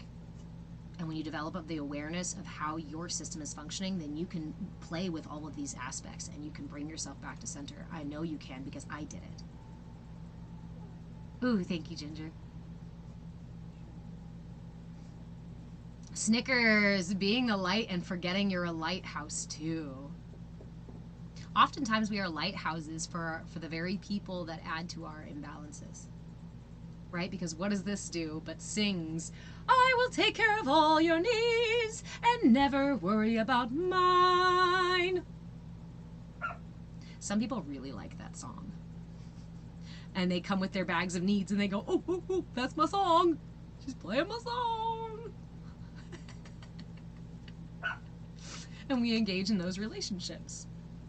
And we engage in those relationships because they're familiar and comfortable, and that's how it happens, and it happens again and again and again. And then we go, how did I get here? You're literally singing the same song out there to the world going, I promise I won't take care of my needs, I will never set boundaries, you can do whatever you want, you can take as much as you need, and I might eventually cry about it, but if you're forceful enough, I'll just shut up. The lighthouse needs a keeper. I love when you guys say the things for me. The lighthouse needs a keeper. You are your lighthouse keeper. Your captain is that lighthouse keeper. You can employ a crewmate to be a lighthouse keeper. Yes. Yep. This is an instrument. The universe, right? The color has a frequency. We can match color to notes and sounds, right? We can match color and sound. The color, the energy that is emanating from your system has a frequency, has a wavelength, and it emits colors. And those colors correlate to sounds. Do, re, mi, fa, sol, la, ti. The way that my system, my unique instrument is intended to resonate, my unique song is going to sound exactly like only my unique song. But we live in a world that says, shh, you can only sing the songs that are approved in this space. If you sing songs of autonomy, songs of healing, and songs of energy, we take away your microphone. We hide your content. We take you off the FIP. We lock your account and tell you you can't sing those songs out here in the world because shh. We have already tuned all of the music to be disruptive, and here you are singing an alignment song? Forget it. Shut her up. Take her down. Leb, the other name for people pleaser, is enabler. We do each other a disservice, a grave disservice, when we enable people like that. We might think that we are taking care of other people by taking on their burdens, but in reality we are taking away the opportunity for them to experience the process of healing. I can stand beside you and hold space for you and hold a safe container while you process the hard and scary shit so that you're not alone. But you will develop the muscle to do that again in the future if you do that. The first time or two, yeah, like riding a bike. I'm going to hold the seat. I'll walk beside you. I'll tell you, you got this. Come on, I'll run with you, and I'll cheer you on once you fucking got it. And maybe the second or third or fifth or whatever time, but eventually you're going to learn how to fish. And when you're hungry, you're going to go get yourself a food. You won't need me anymore. My job as a movement facilitator is to give you the tools to move away from your need for me or for anybody else or for any tool outside of yourself.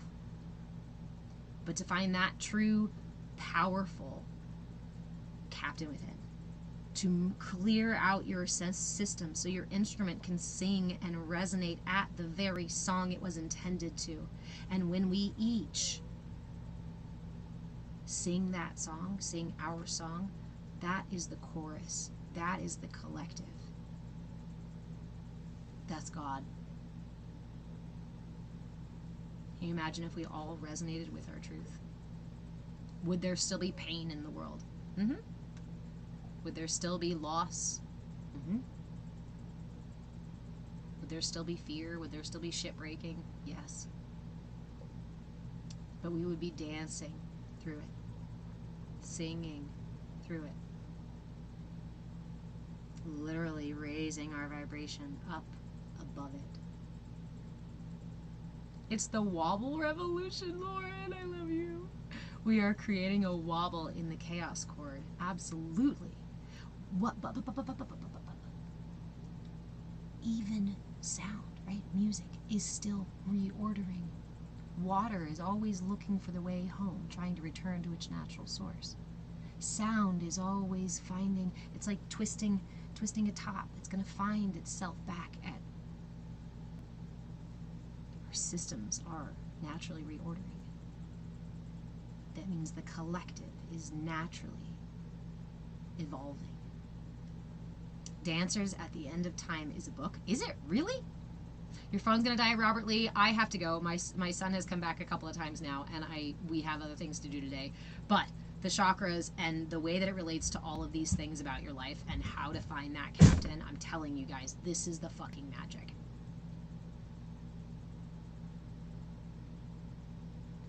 Snickers, understand the impermanence of physical reality and the permanence of the unmanifested. Energy never dies, it only transfers. And we can talk about reincarnation in that way. I don't have to make it dogmatic or anything. I can say energy transfers. I know that when this body dies, that energy transfers, whether it be into the earth or into the cosmos or into another body. I don't know. Last time I was part of that experience, I don't remember what happened. That's part of this illusion. To discover what happened and to face my fear of the unknown, I must have something unknown. To come home to myself, I must leave home first. To fall in love, I must feel myself without love.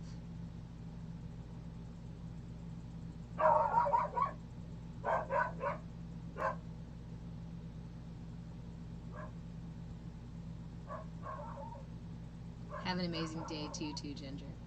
There's a lot of magic in the world. And honestly, I feel like it's when we can see, when we look for the magic, when we show up with curiosity and willingness and look for the magic, that's what gets us out of that space of tension, of fear, of habitually reacting in the same ways over and over. How we get ourselves out of suffering. How we move out of our own suffering. I love you all so much. Hi, Wyatt. How the fuck am I still on here? They started talking about chakras and energy systems and the relationships and whatnot like that. Like, it's my favorite. I feel like it's a magic thing that I need to put into something louder to show everybody, because this is why I teach what I teach. This is why I'm still teaching the tools this way, right? So that you can find your locus of control. There's a million people out there that would tell you that they are your guru, that they have the answers for you, that they have the way. I'm telling you, you know your way. You are your guru. You have the tools that you need, and ultimately you are the one that has to do the work. Stop looking for the quick fix. Stop looking for somebody else to fix your problem. You are only doing yourself a disservice.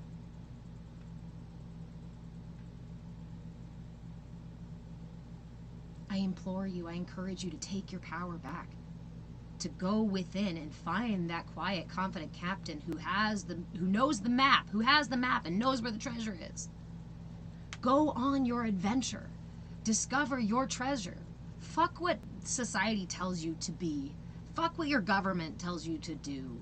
Especially those things that are the ones that are telling you, do these things. They're not healthy for you or anybody else. They're going to harm other people and maybe even the planet and things like that. But yeah, we approve this message, so you should do it. You know what? I should say this.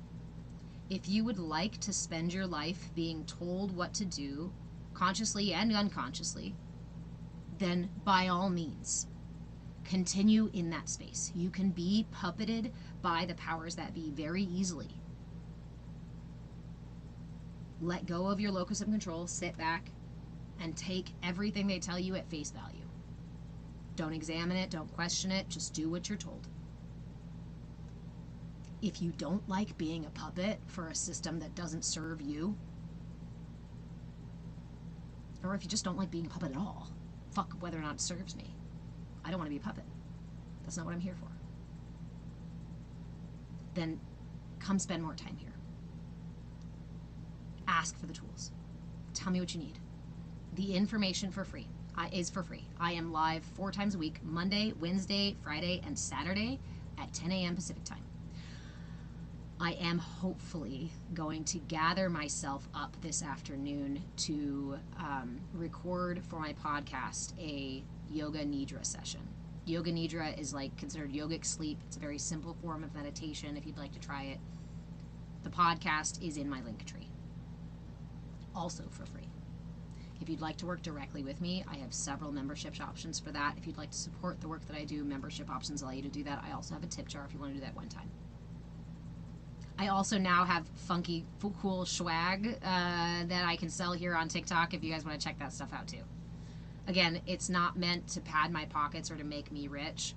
I'm not here to manipulate or to try to turn you away from anything except, well, from yourself. I'm not trying to turn you away from yourself.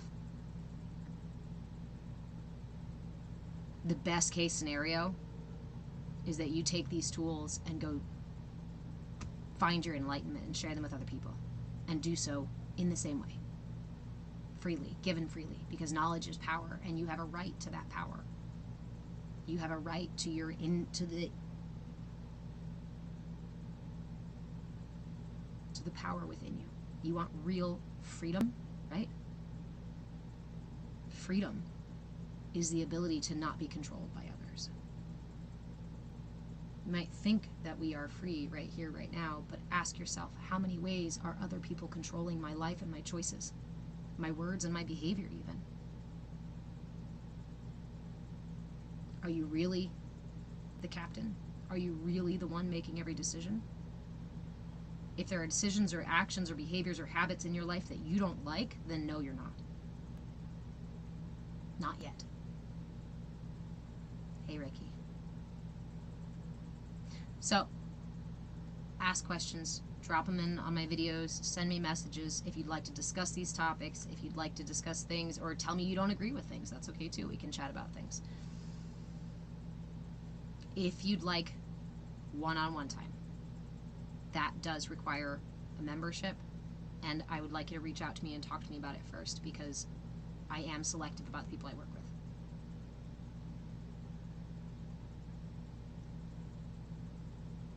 I love you. I hope you have an amazing Friday, and cross our fingers.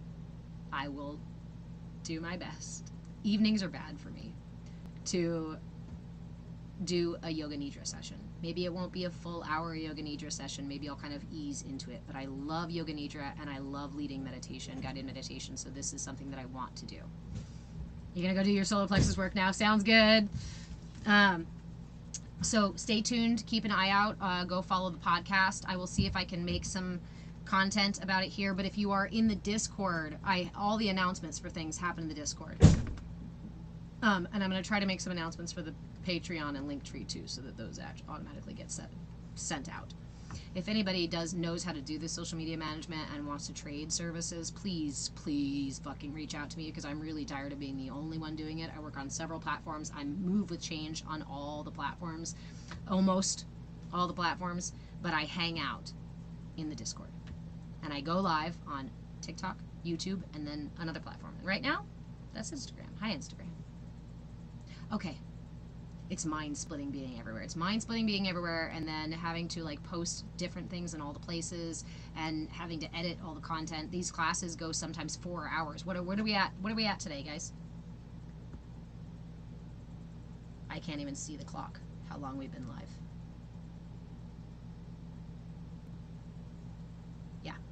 It's a lot of content, but there's a lot of stuff in there that I can repurpose and I can use and I can make more content out of, but I need somebody to do that, because if I were to spend 4 hours live, 4 hours editing, and then another 4 hours doing social media management every day, which is kind of what I need, I'd have no other life, and that's not conducive to, yeah. All right, guys, I love you, and it's time to say goodnight. Good night, Instagram. Love you. Good night, YouTube. Love you.